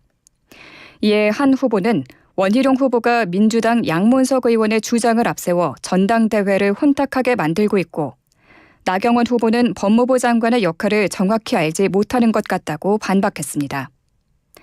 다른 후보들이 비판하는 제3자 추천 최상병 특검법의 경우 공수처가 너무 공격적인 수사를 하고 있는 만큼 오히려 공정한 특검을 제안하는 게 상황을 돌파할 방법이라고 강조했습니다. 이런 가운데 윤상현 후보는 돌이켜보면 박근혜 전 대통령 탄핵은 언론과 좌파의 선전선동에 희생된 거라며 이는 당시 당이 친박 비박으로 분열돼 있었기 때문이라고 분석했습니다. 지난해 폭우로 인한 실종자 수색 과정에서 순직한 해병대 최상병 일주기를 앞둔 가운데 군 당국은 긴급하다고 판단하지 않은 대민 지원은 나서지 않는 방안을 추진하고 있습니다. 국방부는 재난재해, 긴급하지 않은 대민 지원은 국방재난관리훈령에서 제외하는 것을 검토하고 있다며 이같이 전했습니다. 국방재난관리훈령 29조는 긴급 상황뿐 아니라 국가시책사업, 지자체 공공사업, 국가시책에 부합하는 민간사업도 대민지원사업 선정 기준으로 포함하고 있습니다. 조금 전 5시 5분 기상청에서 요청한 인천 경기 북부 중심 호우특보 수도권과 강원 내륙 산지 중심 매우 강하고 많은 비 유의 안내입니다. 재해 지역은 서울, 인천, 경기, 강원입니다. 현재 호우특보가 발효된 인천 경기 북부와 강원 북부 내륙에 돌풍과 함께 천둥 번개를 동반한 시간당 30에서 60mm의 매우 강한 비가 내리고 있습니다. 내일 오전까지 정체 전선상에서 강하게 발달한 구름대의 영향으로 수도권과 강원 내륙, 산지를 중심으로 매우 강하고 많은 비가 내리는 곳이 있겠으니 비 피해 없도록 각별히 주의하시기 바랍니다. 이상 기상청에서 알려드렸습니다. 조금 전 오후 5시 30분 기상청에서 요청한 인천 계양 서구 일대 시간당 50mm 이상 매우 강한 비 안내입니다. 재해 지역은 인천광역시 서구 거맘, 경서동 인근입니다. 현재 인천시 계양구, 둑실동, 목상동, 서구 가정동, 거맘동, 경서동, 공촌동, 당하동, 백석동, 시천동, 심곡동, 연희동, 오류동 등에 시간당 50mm 이상의 매우 강한 비가 발생했습니다. 침수 지역이나 하천, 산간 계곡 등 위험 지역에 있거나 대피 권고를 받았을 경우에는 주변에 있는 사람과 함께 즉시 안전한 곳으로 대피하시기 바라며 특히 지하 반지하 건물, 지하 주차장 등 침수 위험 시설에 계신 주민들은 즉시 지대가 높은 곳으로 대피하시기 바랍니다. 이상 기상청에서 알려드렸습니다. 서울 지역 현재 기온 25도, 오늘 내린 비의 양은 90.6mm입니다. 아나운서 최희였습니다. 안녕하세요. 상상을 현실로 만드는 건축가 이성범입니다. 넘치는 크리에이티브로 마음을 움직이는 공간을 설계하기 위해 제가 선택한 건 GW CAD입니다. 국내 대표 건설사들이 선택한 대체 불가의 CAD. 대한민국을 디자인하다. GW CAD. 카멜로 장갑 하나로 일상이 안전해진다. 안전한 용접 장갑 카멜로. 편안한 작업 장갑 카멜로. 세련된 안전 장갑 카멜로. 오늘도 손끝 하나 다치지 않고 일 잘 끝냈습니다. 장갑은 카멜로. 한국일보제휴 6시 뉴스를 마칩니다. 이어서 신율의 뉴스 정면 승부 3부가 방송됩니다. YTN 뉴스 FM. 안녕하세요. 한국장애인재단 이사장 이성규입니다. 대한민국 국민 20명 중 1명이 장애인이라는 사실 알고 계십니까? 우리 사회 대부분의 장애인은 본인의 불편함보다 주변의 부정적인 시선과 편견을 더 어려워하고 있습니다. 어쩌면 우리의 불편한 시선이 장애인을 만들고 있는 건일까요? 함께 사는 사회, 장애를 바라보는 시선에서부터 시작됩니다. 다름을 바로 보면 창조의 힘이 나옵니다. 이 캠페인은 다름이 또 다른 힘이 되는 세상을 만들어가는 한국장애인재단과 함께합니다.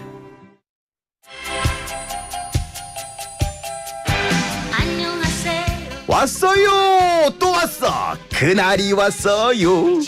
어머나 사장님, 나 언제 오시나 그랬네.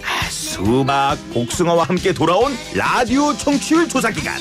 02로 시작되는 번호로 전화 오는 거 아시죠? 전화 와서 어떤 라디오 방송 들으세요? 라고 이렇게 물어본다던데. 난 YTN 라디오 듣는다 그래야지. 뉴스도 듣고 음악도 듣고 나 YTN 듣는 재미로 살잖아. 역시 우리 어머니는 들을 줄 아시네. 청취율 조사 받으시고 샵 0945로 인증문자 보내잖아. 커피 쿠폰도 받을 수 있다는 거. 짜잔! 왔어요. 또 왔어요. 라디오는 YTN. 안녕하세요. 또 만났군요. 다시는 못 경기도민 일상의 더 나은 변화를 위해 경기도의회는 고민합니다. 경기도민의 시선으로, 경기도민의 마음으로 오늘보다 나은 내일을 만들려는 노력, 바로 경기도의회의 길입니다. 협치로 함께한 2년, 함께할 2년. 제11대 경기도의회가 여러분 곁으로 한 걸음 더 다가갑니다. 경기도민이 행복한 경기도의회 새 여정, 지금 시작합니다. 이 캠페인은 경기도의회가 함께합니다. 제주 삼다수와 함께하는 YTN 캠페인 생명의 근원 물. 고대 이집트인들은 모든 생명이 물로부터 만들어졌다고 믿었습니다. 그러기에 나일강의 신으로 불리는 하피는 매우 숭배됐죠. 그가 만들어낸 물은 사막의 오아시스를 채우고 푸른 초원을 만들고 하늘의 이슬을 내렸다고 전해집니다. 문명의 시작이자 생명의 젖줄이었던 물. 고대 이집트인들에게서 오늘날 물에 대한 소중한 가치를 다시 한번 일깨워봅니다. 이 캠페인은 우리가 믿는 물, 제주 삼다수와 YTN 라디오가 함께합니다. 이주 배경 인구 250만 시대. 그 속에 우리 친구들도 있습니다. 승원이와 농구 대결을 좋아하는 모이부도, 하늘이와 떡볶이를 먹으며 수다를 즐기는 카리나도. 우리에게 중요한 건 우리 모두 친구라는 사실. 우리는 모두 우리입니다. 공익광고협의회.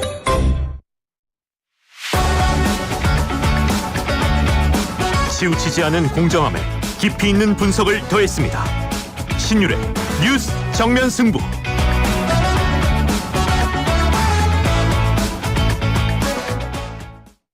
크리네어 테크. 크리네어 테크 집중기. 주물 작업, 연마 작업, 페인트 작업. 분진가스 냄새 연기 작업장 분진. 이 세상에 못 없애는 분진이 어딨어. 크리네어 테크 기술력이 끝내줍니다. 크리네어 테크. 크리네어 테크 집중기. 당신은 아마 아직 모를 거야. 장기 렌트 숨은 강자. 아마존카는 아마 믿지 못할 거야. 합리적인 이 가격을. 아마존카. 장기 렌트의 숨은 강자 홈페이지에서 실시간으로 확인해보세요. 아마존카. 안전화가 이렇게 편해도 돼요?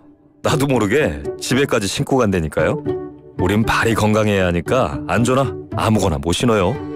내가 안전해야 가족이 안심하지. 그래서 난 꼭 집에만 신어.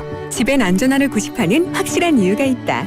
생각의 차이가 만드는 가치 집엔. 집엔 안전화. 모든 인쇄 가능한 성원의 드피아. 온라인 주문 간편한 성원의 드피아. 누구든지 어디서나 쉽고 빠르게 인쇄의 유토피아. 성원의 드피아. 여름에는 부채 판촉물. 다양한 부채 역시 성원의 드피아. 화재가 나도 불에 타지 않는데. 판넬에 사용한 단열재가 그라스홀이니까. 불에 안 타니까 화재 보험료도 절감되겠네? 그럼 그라스홀이니까. 안전하고 경제적이고 인체에 무해하기까지. 건축용 단열재는 그라스홀. 샌드위치 판넬도 그라스홀 판넬.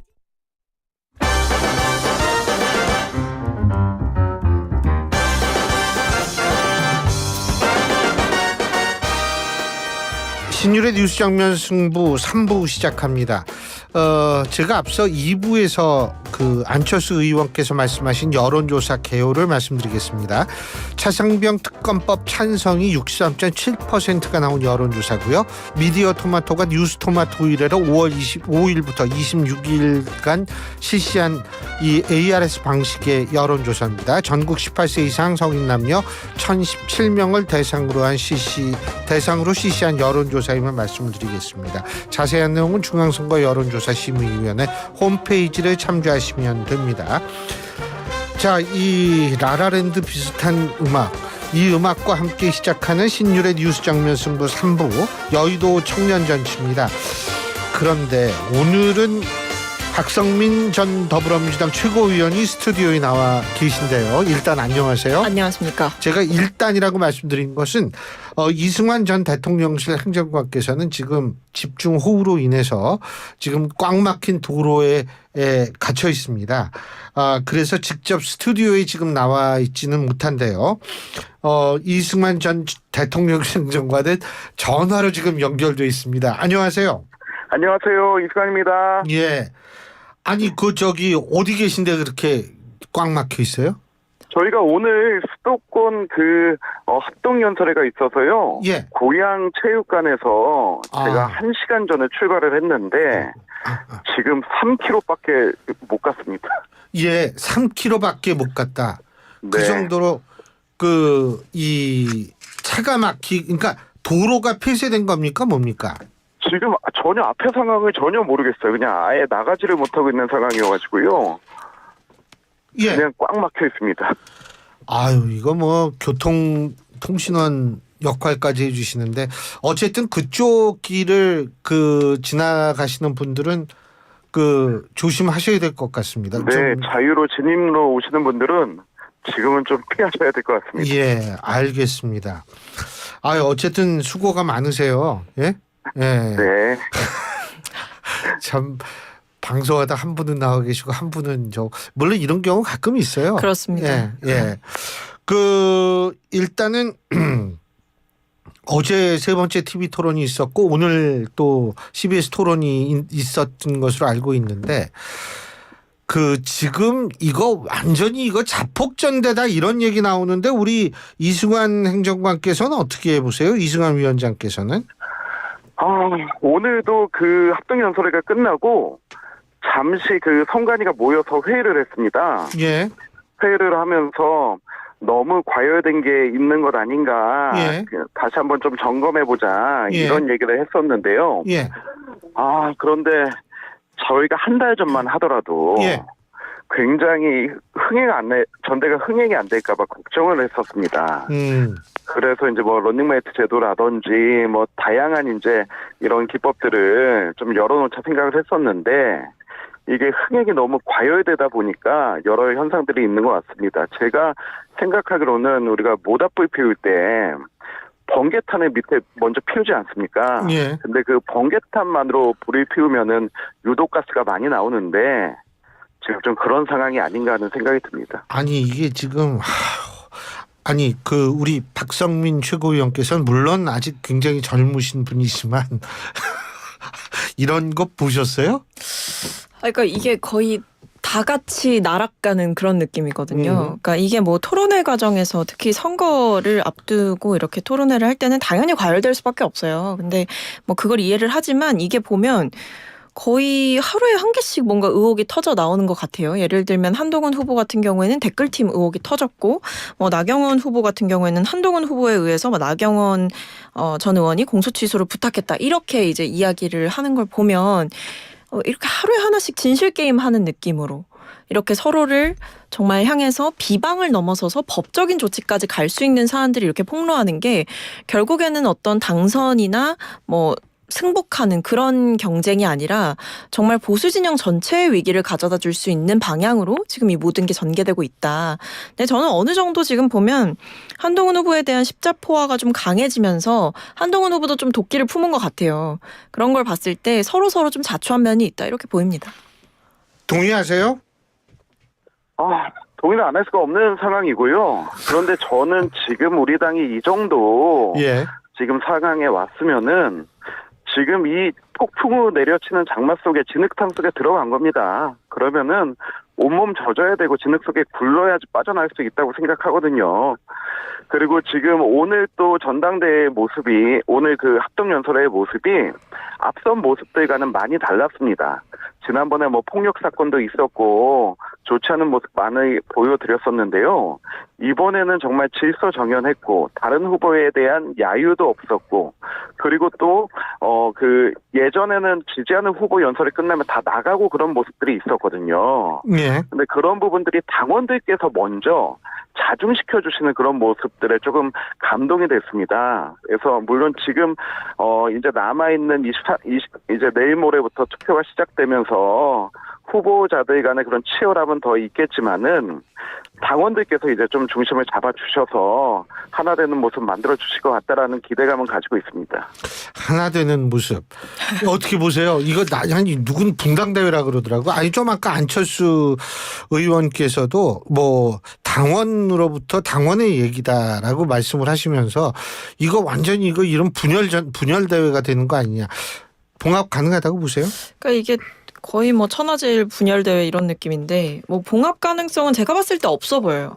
그러니까 건널 수 없는 선을 서로 건넜다. 이미 건넜고 그리고 이게 당선된 후에도 과연 그 당선된 대표가 어떤 리더십을 갖고 당내를 안정감 있게 이끌어갈 수 있겠느냐 거기에 대해서 이제 생각을 해봐야 될 때인 것 같아요. 그러니까 누가 되느냐도 중요한데 누가 되고 나서 사실상 그 사람을 끌어내리기 위한 시나리오가 어느 정도 지금 세워지고 있는 과정이 아닌가라는 생각이 들 정도로 약간 흉흉한 소문들이 여의도에 좀 많이 돌고 있는 것 같고요.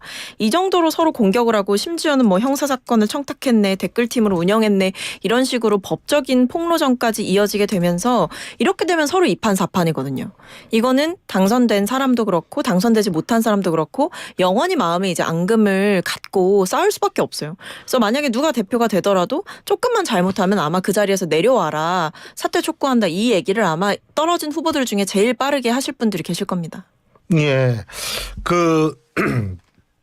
제가 하나씩 좀 여쭤보겠습니다. 먼저 나온 얘기부터 여쭤볼 텐데, 이 한동훈 후보가 이 나경원 의원이 패스트트랙 공소 취소를 부탁했다라고 지금 주장하고 나왔어요. 하지만 나경원 의원은 뭐라고 얘기를 하냐면 그런 얘기를 한 것이 아니고 이 소위 말해서 엄정하게 법을 좀 잘 집행해 달라는 식으로 얘기를 했다라는 그런 거거든요.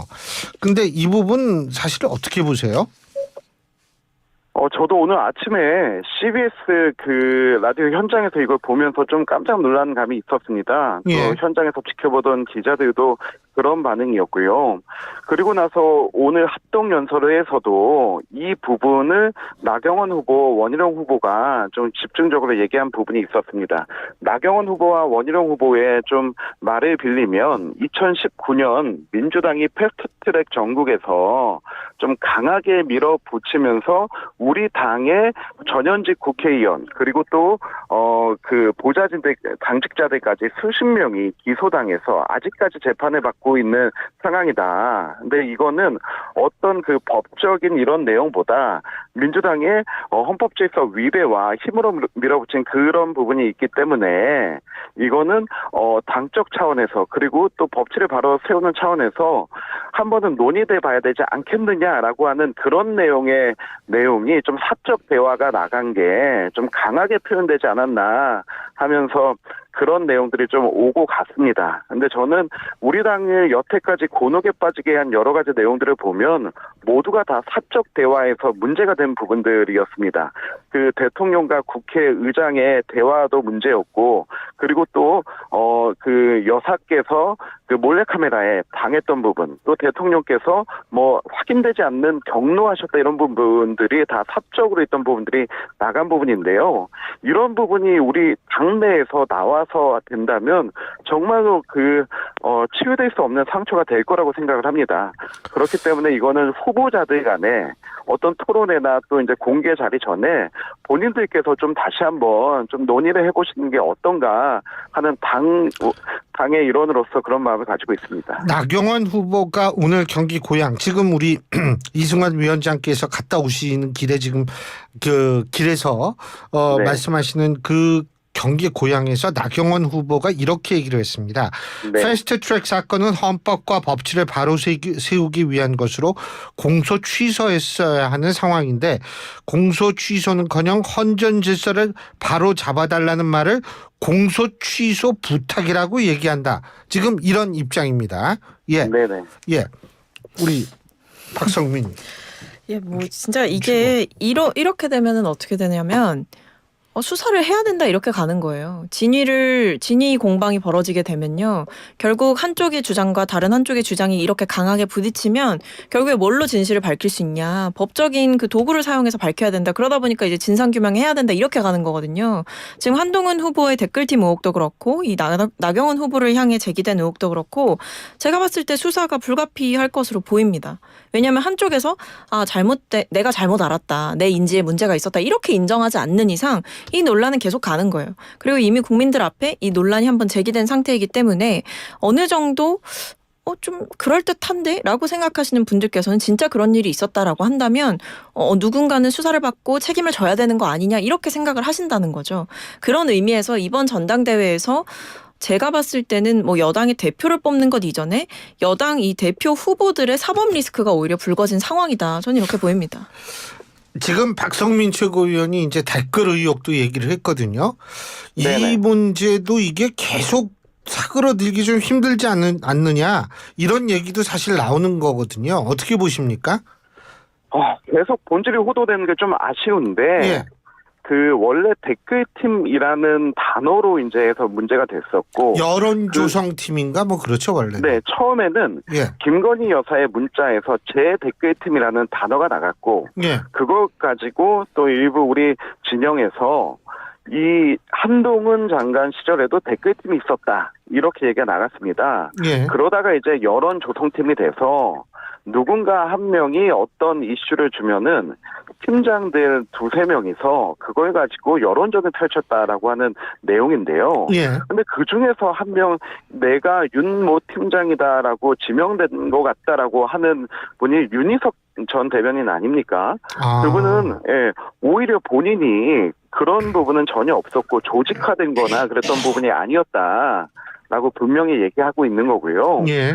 그리고 지금 뭐 한동훈 후보나 원희룡 후보나 나경원 후보나 어떤 언론 활동이나 유튜브 활동을 하게 되면은 지지자들이 굉장히 몰려듭니다. 근데 저는 이 몰려드는 게 과거 민주당이 어떤 뭐 그 드루킹에서 킹크랩을 사용한 것 같은 조직적이고 시스템적인 게 아니라 정말로 지금 위드우니 카페 이런 데만 봐도 모든 일정들이 공개돼서 자발적 참여가 일어나지 않습니까? 저는 좀 그런 차원의 일원이었는데 이게 좀 확대해서 뺐다라고 생각하고요. 이런 부분은 당내에서도 주자들 간에서도 이제 모든 연설에는 끝났습니다. 남아있는 거는 토론회가 이제 2번 남아있는데 좀 더 자주 하는 모습을 보여드리고자 좀 선관위원회 한 사람으로 부탁드리고 싶습니다. 예. 어떻게 보세요? 근데 일단은 그 방금 말씀해 주신 대로 김건희 여사가 보낸 문자에서도 댓글팀이라는 단어가 언급됐기 때문에 뭐야 그럼 대통령실에도 댓글팀이라는 게 존재하는 거야? 이런 생각이 드는 거고 한편으로는 이제 뭐 장례찬 전 최고위원이라든지 이런 분들이 계속 폭로하고 있는 게 뭐 한동훈 후보 측에서 댓글팀을 운영했다. 과거 법무부 장관 시절에 그 얘기를 하고 있는 거잖아요. 그러니까 이 두 가지 다 따져봐야 되는 거고 따져볼 포인트는 이런 거죠. 댓글팀이 있었냐 없었냐라는 것도 일단 좀 조사가 필요해 보이고요. 그다음에 공무원이 여기에 개입이 됐냐 아니냐. 왜냐하면 이 한동훈 후보 측에서는 뭐 자발적인 팬덤들이 댓글을 다는 거는 뭐 어쩔 수 없지 않냐 이런 취지로 말씀을 하시지만 지금 제기된 의혹은 그것보다 훨씬 폭넓고 구체적이거든요. 왜냐하면 그 폭로된 메시지 중에 장관님께 보고드린 뭐 이런 이야기들이 있단 말이죠. 그러니까 한동훈 장관, 당시 장관의 인지하에서 공무원들과 뭐 비공무원들이 섞여서 이런 팀이 운영됐던 것이 아닌지 이런 생각이 드는 거고 그다음에 이제 매크로 여부도 저는 좀 따져봐야 된다라는 생각이 있어요. 그러니까 이게 지금 양문석 의원에 따르면 6만여 개의 댓글을 이제 분석을 했는데 그중에 502개가 오탈자, 기호, 띄어쓰기 100% 동일했다 이렇게 얘기를 하고 있거든요. 그렇다고 한다면 매크로를 돌린 것인지 아니면 자발적인 지지자들이 똑같이 그거를 쓰고 다녔다는 건지 이거를 확인해봐야 되는 상황인 거죠.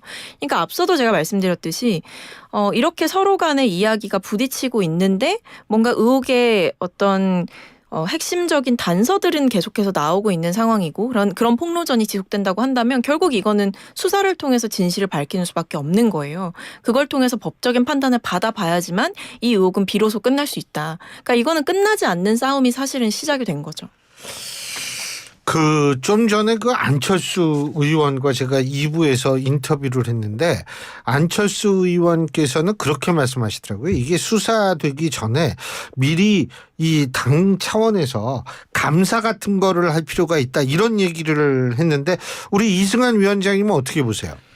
네, 이런 부분에 대해서는 저도 맨 처음에 김건희 여사가 얘기했던 댓글팀을 제가 추정하는 거는 지금 뭐 많은 분들이 잊으신 것 같은데 김건희 여사가 한참 등장하고 활동하고 좀 이렇게 국민적 호응이 좋을 때 김건희 여사의 팬클럽 카페들이 있었습니다. 이게 그냥 작은 규모가 아니었고요. 건사랑 건희사랑 이런 데 합치면은 10만 명 정도가 됐습니다. 그래서 이분들이 자발적으로 카드뉴스 돌리고 했던 그런 부분이라고 생각하고요. 그리고 지금 민주당이 예전에 킹크랩 동원해서 했던 때와 사정이 많이 달라졌습니다. 그때 이후로 지금 포털 사이트에 댓글 하나를 달기 위해서는 10분에 딱 10개를 달 수 있습니다. 댓글 하나를 단 이후에 60초가 지나야 달 수 있습니다.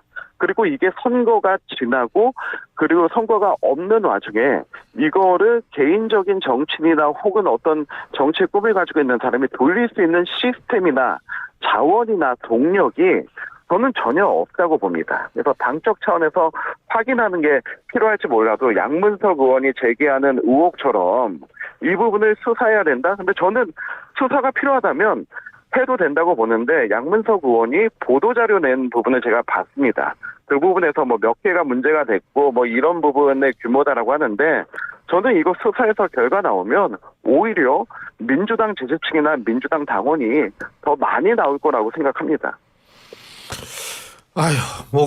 어쨌든 모르겠는데, 자, 4부에서 계속 얘기를 하겠습니다. 이 전화 오래 하시면 이게 힘들어요. 그러니까 일단 네. 여기에서 끊고 4부에서 네. 또 수고 좀 해주십시오. 3부는 네. 여기서 줄이겠습니다. 지역의 전문가들과 원하는 배움을 이루는 이곳, 경기 공유학교입니다. 나무늘보 같던 진솔이는 인공암벽을 등반하고 있습니다. 화내기 대장 동준이는 차분히 한국화를 그리고 있네요. 저 멀리 영화를 찍고 있는 건 유튜브만 보던 은서입니다. 현진이는 영어에 약하지만 영어로 코딩을 짜고 있네요. 잘 못해도 즐거워서 끙끙대며 집중하는 아이들의 눈빛은 살아있습니다. 아이들은 경기 공유학교에서 부모의 생각보다 크게 자랍니다. 오늘도 스스로 길을 찾아갑니다. 자율균형 미래 경기도 교육청. 그때도 지금도 내일도 Still Love 대한민국. 안녕하십니까. 고입제전의회 회장 황규승입니다. 고엽제를 아십니까? 월남전 당시 미군은 베트콩 게릴라전에 대응하기 위해 고엽제라는 제철제를 살포했습니다. 이 고엽제는 참정군인과 후순들에게 후유증을 안겨주었습니다. 반세기 전 월남에 파병된 대한의 젊은이 32만 명 중 고엽제 질병 환자가 된 사람은 13만 5천여 명. 참전 전우들이 이 같은 희생이 오늘날 대한민국 발전의 초석이 되었다는 자부심으로 살아가고 있습니다. 우리는 그때도 지금도 내일도 우리나라 대한민국을 사랑합니다. Still Love 대한민국. 이 캠페인은 국가보훈부와 함께합니다. 김 사장님, 청년 일자리 도약 장려금 신청하셨어요? 청년 일자리 도약 장려금이요? 중소기업이 취업이 어려운 청년을 채용하면 1,200만 원까지 지원하는 청년 일자리 도약 장려금. 아직 신청 안 하셨어요? 어떤 청년을 채용하면 되나요? 대학교나 고등학교를 졸업한 청년이나 실업기간이 4개월 이상인 청년이요. 어떻게 신청하면 되죠? 고용24 홈페이지요. 빨리 신청하세요. 청년 일자리 도약 장려금 바로 신청해야겠어요. 중소기업에게 최대 1,200만 원 청년 일자리 도약 장려금. 고용노동부가 함께합니다.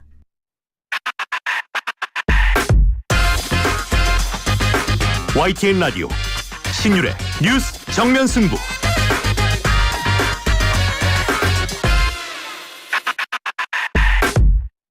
나 환승할래. 진짜? 너 진심이야? 나 말고 누구한테 갈 건데? 삼성증권 연금으로. 지금 삼성증권 연금으로 환승하면 특별한 혜택이 당신을 환영. 당신의 연금 오늘 삼성증권에서. 자세한 내용은 홈페이지 참고. 원금 손실 발생 가능 및 투자자 귀속. 가입 전 상품 설명서 및 약관 필독. 나에게 꼭 맞는 생유산균 락토핏. 아기에게 락토핏. 아이들도 락토핏. 우리 가족 락토핏. 맞춤형 생유산균. 종근당 건강기능식품입니다. 요즘 사람 구하기 너무 힘드네. 하이오더해. 피자 나왔습니다. 사장님, 저희 파스타 시켰는데요. 하이오더해. 주문에 서빙 계산까지 정신없네. 하이오더해. 테이블에서 주문과 결제를 한 번에. KT니까 믿을 수 있으니까. KT 하이오더. 가입 문의 100번. 건강한 나의 내일. 행복한 나의 내일. 빛나는 나의 내일. 나의 내일. 건강한 매일. 건강한 내일을 여는 글로벌 헬스케어 기업 휴원스. 예, 신율의 뉴스 정면 승부 4부 시작할 텐데요. 그 전에 고양시 일산 서구 제2자유로 한류월드 IC에서 벚꽃 IC 양방향이 침수가 됐답니다. 그래서 우회 바란다라는 그런 소식이 들어와 있어서 제가 말씀을 드리는데 혹시 차량에서 저희 방송 듣고 계신 분들은 참고해 주시면 되겠습니다. 자, 3부에 이어서 4부 여의도 청년정치 계속 이어질 텐데요. 지금 이 자리는 더불어민주당 박성민 전 최고위원이 나와 계시고요. 이승만 전 대통령실 행정관은 지금 길에서 바로 거의 요 근처인 것 같아요. 여기에서 지금 오시지 못하고 있습니다. 그래서 저희가 전화 연결로 하고 있습니다. 자, 지금 이승만 위원장 말씀까지 들었는데 이거 지금 홍준표 시장 같은 경우에는 상당히 또 날선 한동훈 후보를 향해서 날선 맹폭을 하고 있는데 이거 정치권에서 박멸해야 된다, 능치천참해야 할 일이다, 댓글팀 논란과 관련해서 이게 사실이라면 그런 아주 굉장한 얘기를 하고 있는데 홍준표 대구시장도 참전했다고 봐야 되나요? 이분은 꾸준하시죠, 사실. 거의 아마 한동훈 후보가 당대표가 되면 한동훈 대표에 대해서 아마 굉장히 쓴소리를 많이 하실 것 같은데요. 능지처참 이런 표현도 굉장히 강했지만 이렇게 사건을 규정하는 게 되게 무서운 거죠. 사실 이게 같은 당내에서 일어난 일이라고 하면 말을 아끼거나 이렇게 넘어갈 수도 있는 문제인데 그게 아니라 이게 사실이라면 대형 여론조작 사건이다 이렇게 얘기를 하고 글을 보면 이런 여론조작 세력들은 정치권에서 박멸해야 된다 이렇게 얘기를 하신단 말이에요. 그러니까 이 한동훈 후보를 어떤 동료 정치인이나 당내의 정치인으로 인정하는 게 아니라 정말 이 폭로가 사실이면 여론조작 세력이다 이렇게 이제 규정을 하신 거기 때문에 저는 이 두 분의 그 앙금도 풀기가 어려울 것 같다. 여기는 예전부터 이어져 온 앙금이 남아 있는 것 같다. 실제로 과거에 이제 특검하거나 이럴 때 이제 과거 자유한국당 시절에 좀 쌓였던 게 많으셨던 것 같고요. 근데 제가 봤을 때는 홍준표 시장께서 아무리 강하게 공격을 하시고 원희룡 후보, 나경원 후보, 윤상현 후보가 강하게 한동훈 후보를 비판을 해도 냉정하게 봤을 때 한동훈 대세론이 휘청거리고 있는 상황은 아니다라고 보여요. 그러니까 오히려 지금 국면부터는 저는 이 뉴스에서도 더 많이 다뤄야 되는 건 누가 되느냐가 아니라 되고 나서 어떻게 끌어내릴 것이냐 그 부분에 조금 저는 주목을 해봐야 된다라고 생각을 합니다. 지금 우리 박성민 전 최고가 이게 누가 되느냐 이런 그것보다도 후가 중요하다는 말씀을 하셨는데 그 전에 제가 궁금한 게 지금 나경원, 원희룡, 나경원 두 후보 간의 단일화가 가능하다고 보십니까? 이승만 위원장님? 나경원 후보가 지난 주말부터 이제 단일화 뉘앙스의 메시지들을 내었는데요. 예. 여기에 지금 원희룡 후보는 단호하게 이제 이 본인으로 될 거다. 피차 이런 얘기들을 좀 하고 계십니다. 그 할 마음은 있다는 거 아니에요? 예, 그러신 거 같은데요. 그런데 이제 저희가 내일 모레부터 투표가 시작됩니다. 예. 예, 이제 K보팅하고 ARS 여론조사하고 이런 부분들이 바로 시작이 되는데 물리적 시간이 불과 오늘이나 내일 이 정도밖에 없는 상황이거든요. 예. 그래서 저는 그런 부분에 대해서는 쉽게 되지 않을 것 같다. 그렇다면은 이제 두 후보가 뭐 열심히 활동하셔서 원래 계획대로 이제 결선 투표를 간다라고 하는 가정하에 뭐 결선 투표 되면 네. 자동으로 단일화되는 거죠, 뭐. 그런데도 불구하고 앙금이 또 굉장히 깊어져 있지 않았습니까? 이게 옛말에 뭐 견원지간이라고 있었는데 지금은 또 경원지간이다 이런 얘기가 있을 정도로 두 분 사이도 굉장히 많이 안 좋았는데 과연 이제 그때 그 표심이 어떻게 모아질 수 있는 것인가 이거는 아직 좀 예측하기 어렵다고 봅니다. 단일화 할 수 있다고 보세요? 저는 안 할 것 같은데요. 왜요? 정확히는 못 할 것 같습니다. 왜? 일단 예. 일단 둘 사이에 지금 뭐 실무적인 움직임이나 이런 게 전혀 없었다고 저는 알고 있고요. 그리고 더 나아가서는 사실 원희룡 후보의 출마 자체가 원희룡 후보의 독자적인 의지로 나온 것이냐, 저는 그렇게 보지는 않고요. 용산의 시그널을 받고 나왔다 이렇게 보고 있기 때문에 결국에는 그 단일화의 향방이나 여부를 결정하는 것은 후보 본인에게 달려있는 것이 아니다 이렇게 보입니다. 그렇다면 문제가 뭐가 남냐면 용산에서 이 나경원 후보를 괜찮다고 할 것이냐. 그러니까 나경원 후보로 만약에 단일화를 하게 되면 지금 뭐 사실 지지율 상으로도 나경원 후보가 좀 많이 올라가고 있는 상황이잖아요. 그러니까 나경원 후보를 용산에서 받아들일 거냐, 한동훈을 피하기 위해서 나경원을 받느냐, 이 문제가 있는 거고, 더 나아가서는 어차피 단일화를 해도 그 둘의 세력, 그러니까 나경원, 원희룡 이 둘의 세력이 완전히 화학적으로 똘똘 뭉쳐서 한동훈 후보를 이길 수 있다라는 그 완벽한 전제가 없다면 단일화 자체는 지금 의미가 없을 수가 있는 거예요. 그래서 단일화를 해도 의미 없는 단일화가 된다면 정치인들 입장에서는 그냥 독자적으로 끝까지 가고 그냥 이제 지는 게 낫거든요. 오히려 단일화에서 지는 것보다는. 그래서 아마 그런 여러 가지 계산이 섞여서 오히려 지금 용산에서는 한동훈 후보의 당선이 확실시되면 확실시 될수록 앞으로의 당정 관계뿐만 아니라 이 여당 내에서의 권력 구도를 재편하는 과정에서 용산이 또 어떻게 다른 방식으로 그립감을 줄 수 있겠느냐, 이 부분을 고민을 할 겁니다. 뭐 과거에 나경원 후보를 주저앉혔던 것처럼 연판장 사태와 유사한 것들을 조직할 수도 있고요. 뭐 사퇴 촉구를 할 수도 있고.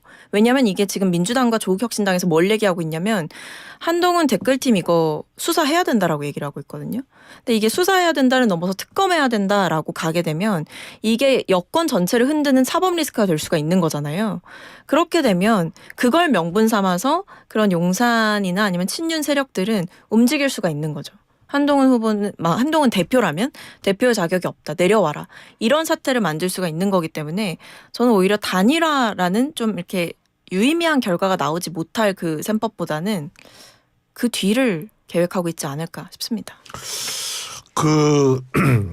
지금 박성민 최고 얘기 듣다가 갑자기 생각이 나는 건데, 우리 이승환 위원장님이 보실 때 이번 전당대회에서의 친윤의 영향력, 윤심의 영향력 어느 정도라고 보세요?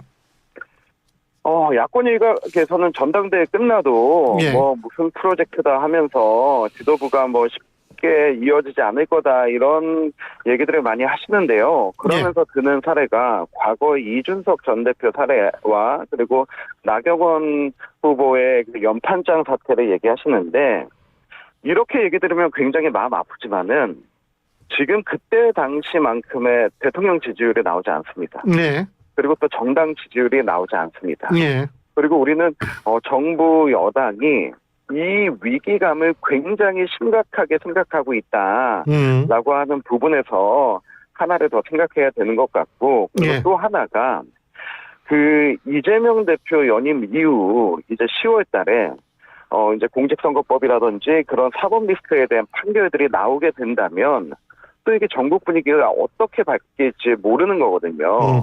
그래서 우리 내부 요인과 외부 요인을 살펴봤을 때 우리가 단합되게 할 요인들은 더 크다. 그래서 그러한 우려에 대한, 그 기후에 대한 그런 우려들은 충분히 인정하지만은 지금 우리 당과 후보들과 정부 여당이 너무나 절박한 심정을 좀 공감하고 있다. 이게 좀 내부적으로 끈끈하게 묶어주는 요소가 될 것 같습니다. 지금 이제 이재명 대표 사법 리스크 잠깐 언급을 하셨는데, 네. 대통령 그 탄핵 청원에 대한 청문회를 지금 이제 민주당이 하겠다 지금 이러잖아요. 네. 그런데 이 부분에 대해서 사실 논란이 있는 거는 사실이에요. 그래서 일각에서는 뭐 이 이재명 대표의 사법 리스크가 본격화되기 전에 좀 조기 대선을 치르기를 바라기 때문에 한다 뭐 이런 얘기 막 나오거든요. 우리 박성민 최고위원은 어떻게 보세요? 아니 근데 이재명 대표의 그 사법 리스크와 조기 대선을 치르자는 거는 좀 연관성이 없다. 다른 주장이에요. 그거는 대통령께서 제대로 국정 운영을 하지 못하고 계시기 때문에 사실은 그 주장이 힘을 얻는 거라고 봐야 되는 거고요.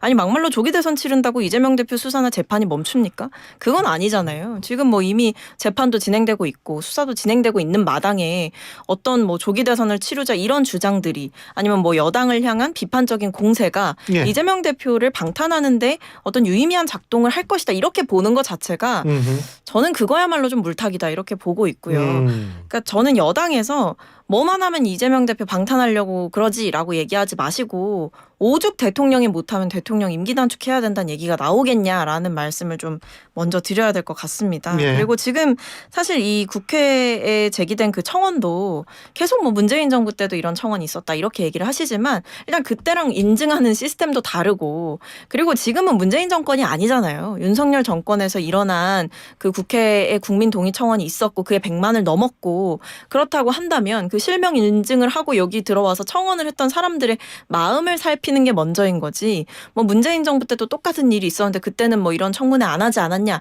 이렇게 얘기하는 거는 진짜 조금 구차한 변명이지 않나라는 생각이 있습니다. 그래서 지금 뭐 이 청문회도 좀 위법한 거 아니냐라고 하는데 저는 좀 분리해서 봐야 된다 생각하는 게 이게 탄핵 소추에 따라서 진행되는 절차가 아니라 이 국회법에 따라서 이 국민 청원을 처리하는 과정에서 할 수 있는 하나의 조치이기 때문에 이거는 좀 다르다. 저는 그래서 이걸 마치 실질적인 탄핵 진행을 위한 하나의 절차처럼 호도하면서 민주당이 위법한 청문회를 한다. 이렇게 하는 거는 사실관계에 맞지 않는다. 이렇게 생각합니다.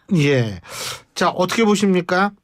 민주당이 이 탄핵에 원래 총선 전까지만 해도 민주당은 탄핵이라는 단어를 꺼내는 걸 굉장히 조심스러워했거든요. 그래서 첫 번째 총선에서 압승해서 힘이 생기고 두 번째 가장 그 리스키한 이화영 재판 결과가 이제 나오게 되면서 조급함이 더 앞당겨진 겁니다.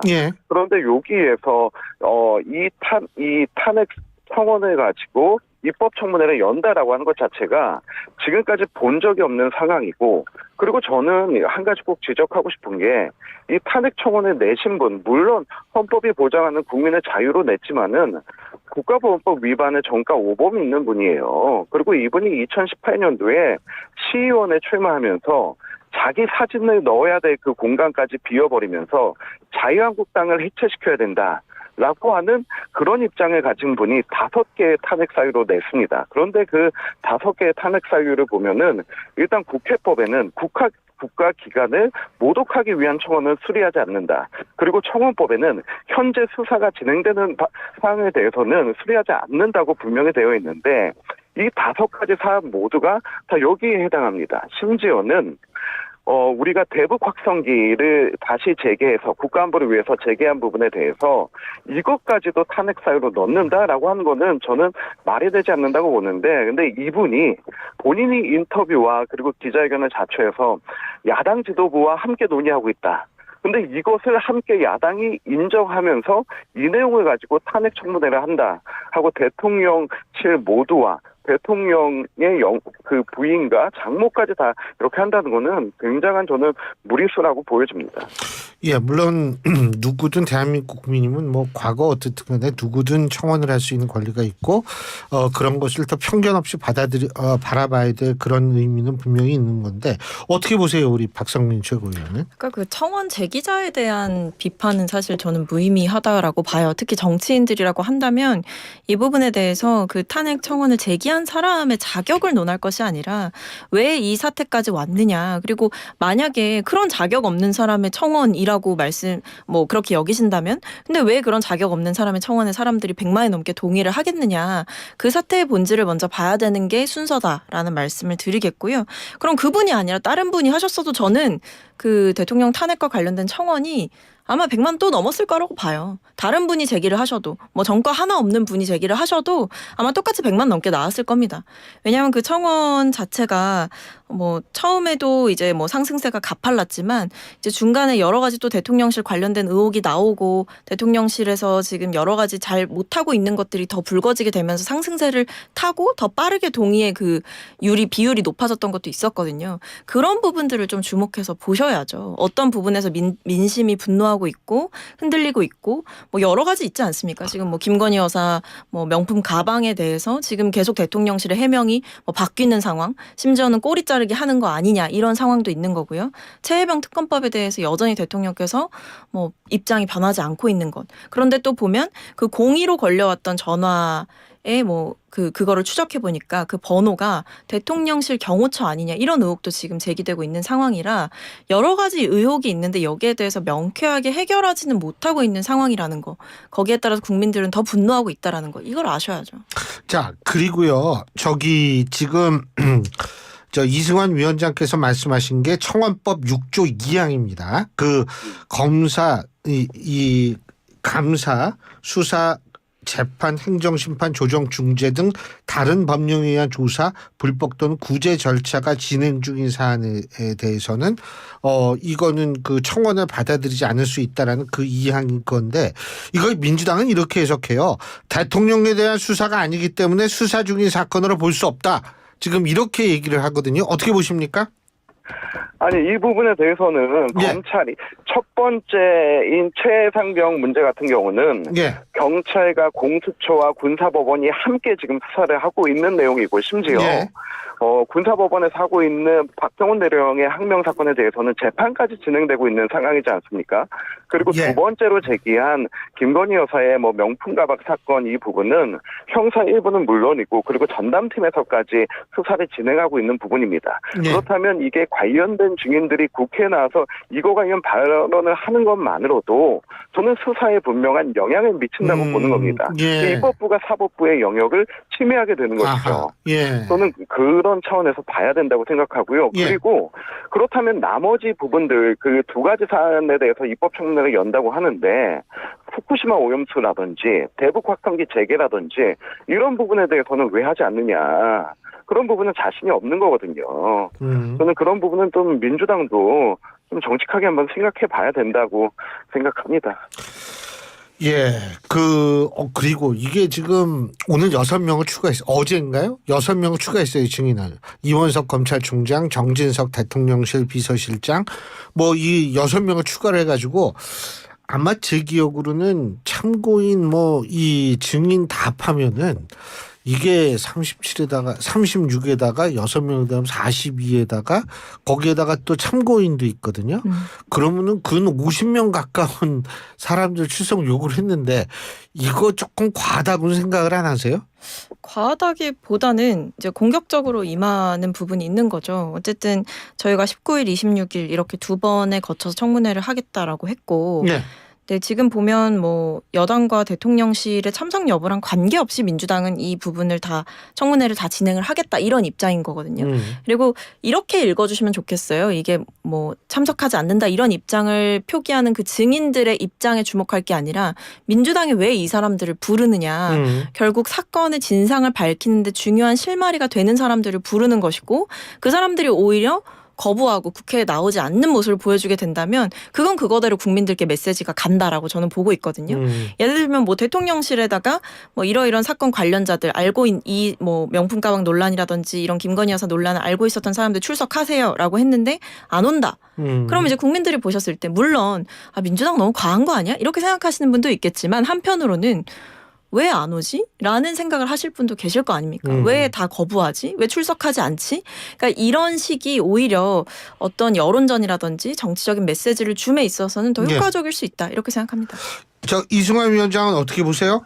저는 민주당은 지금 이 절차와 예. 의미가 중요한 게 아니고 지금 우리 박상민 최고가 얘기한 것처럼 여론전과 선동이 훨씬 더 중요하다 이렇게 보여집니다. 정진석 비서실장 다시 부르면서 대통령실로 전달하려고 한 출석 요구서 왜 받지 않았냐 이런 부분 추가되는 건데요. 저는 근데 며칠 전에 이 모습을 보면서 예. 1년 전에 고민정 의원이 대통령실에 방송법 관련 의견을 전달하러 온다고 해서 예, 예. 나갔습니다. 그때 예. 제가 대통령실 근무할 때라서. 예. 근데 여러 의원들과 함께 와서 시위를 하고 있더라고요. 그래서 그 전달된 문건을 받아서 왔는데 그 안에 뜯어보니까 예. 아무것도 쓰여 있지 않은 백지만 두 장 있었습니다. 예. 완전히 실수로 잘못 준 거죠. 예. 입법기관인 국회의원이 대통령실을 향해서 정말로 잘못된 걸 준 겁니다. 알겠습니다. 근데 저는 예. 이거를 보고 다음날 인터뷰를 자초해서 예. 백지를 줬더니 언론 보도가 더 많이 돼서 좋다. 오히려 잘 됐다 이렇게 하는 게 보면서 예. 민주당도 지금 똑같이 하고 있다고 봅니다. 근데 그건 이제 과거 일이고 시간이 다 됐으니까. 상관없는 일이라는 말씀을 드리고 마무리하겠습니다. 알겠습니다. 오늘 두 분 말씀 잘 들었고요. 특히 이승환 위원장 수고 많이 하셨습니다. 장시간 동안 전화를 하시느라고. 안전운전 하십시오. 안전운전. 예, 고맙습니다. 지금까지 이승환 전 대통령 행정관, 더불어민주당 박성민 전 최고위원 두 분과 함께했습니다. 대한민국 대표 트렌치 코리아 트렌치. 식품, 주방, 욕실, 조경, 토목, 건축 트렌치. 전 세계 유명 트렌치를 한눈에 설계에서 시공까지 기술력으로 인정받는 대한민국 트렌치 코리아 트렌치. 코리아 트렌치. 코리아 트렌치. 여기는 성공을 인쇄하는 비즈하우스입니다. 광고 예산도 디자이너도 없으시다고요? 지금 비즈하우스를 만나보세요. 명함, 현수막, 판촉물도 오케이. 매출 올라가나요? 비즈하우스로 성공입니다. 역시 비즈하우스가 홍보에 있으니 내 일의 힘. 비즈하우스. 오늘을 기록하는 소리, 내일을 준비하는 소리, 그리고 인생을 돌아보는 소리. 모두의 성장을 고민하는 브랜드 오럼, 오래도록 가치 있는 평생 소장품을 만듭니다. 당신의 이야기가 완성되는 곳. 합성 목재 예스팀바, 산책로, 야외 데크, 울타리, 사이딩, 전원주택 인테리어까지 다양한 형태로 활용이 가능한 친환경 합성 목재 예스팀바. 우수한 품질의 정부 조달 우수 제품, 나무 느낌 그대로. 합성 목재 예스팀바. 경동산업 주식회사. 사무집기 렌탈 답이 없네. 사무가구 렌탈의 답은 중앙솔루션. 정보기기 렌탈의 답은 중앙솔루션. 사지 말고 렌탈의 답은 중앙솔루션. 렌탈 고민 해결의 답은 중앙솔루션. 사무집기 렌탈할 때 답은 중앙솔루션. 예, 신율의 뉴스 정면 승부 오늘 순서는 여기서 모두 줄이겠습니다. 여러분 비 피해 없도록 만전기하시기 바라겠고요.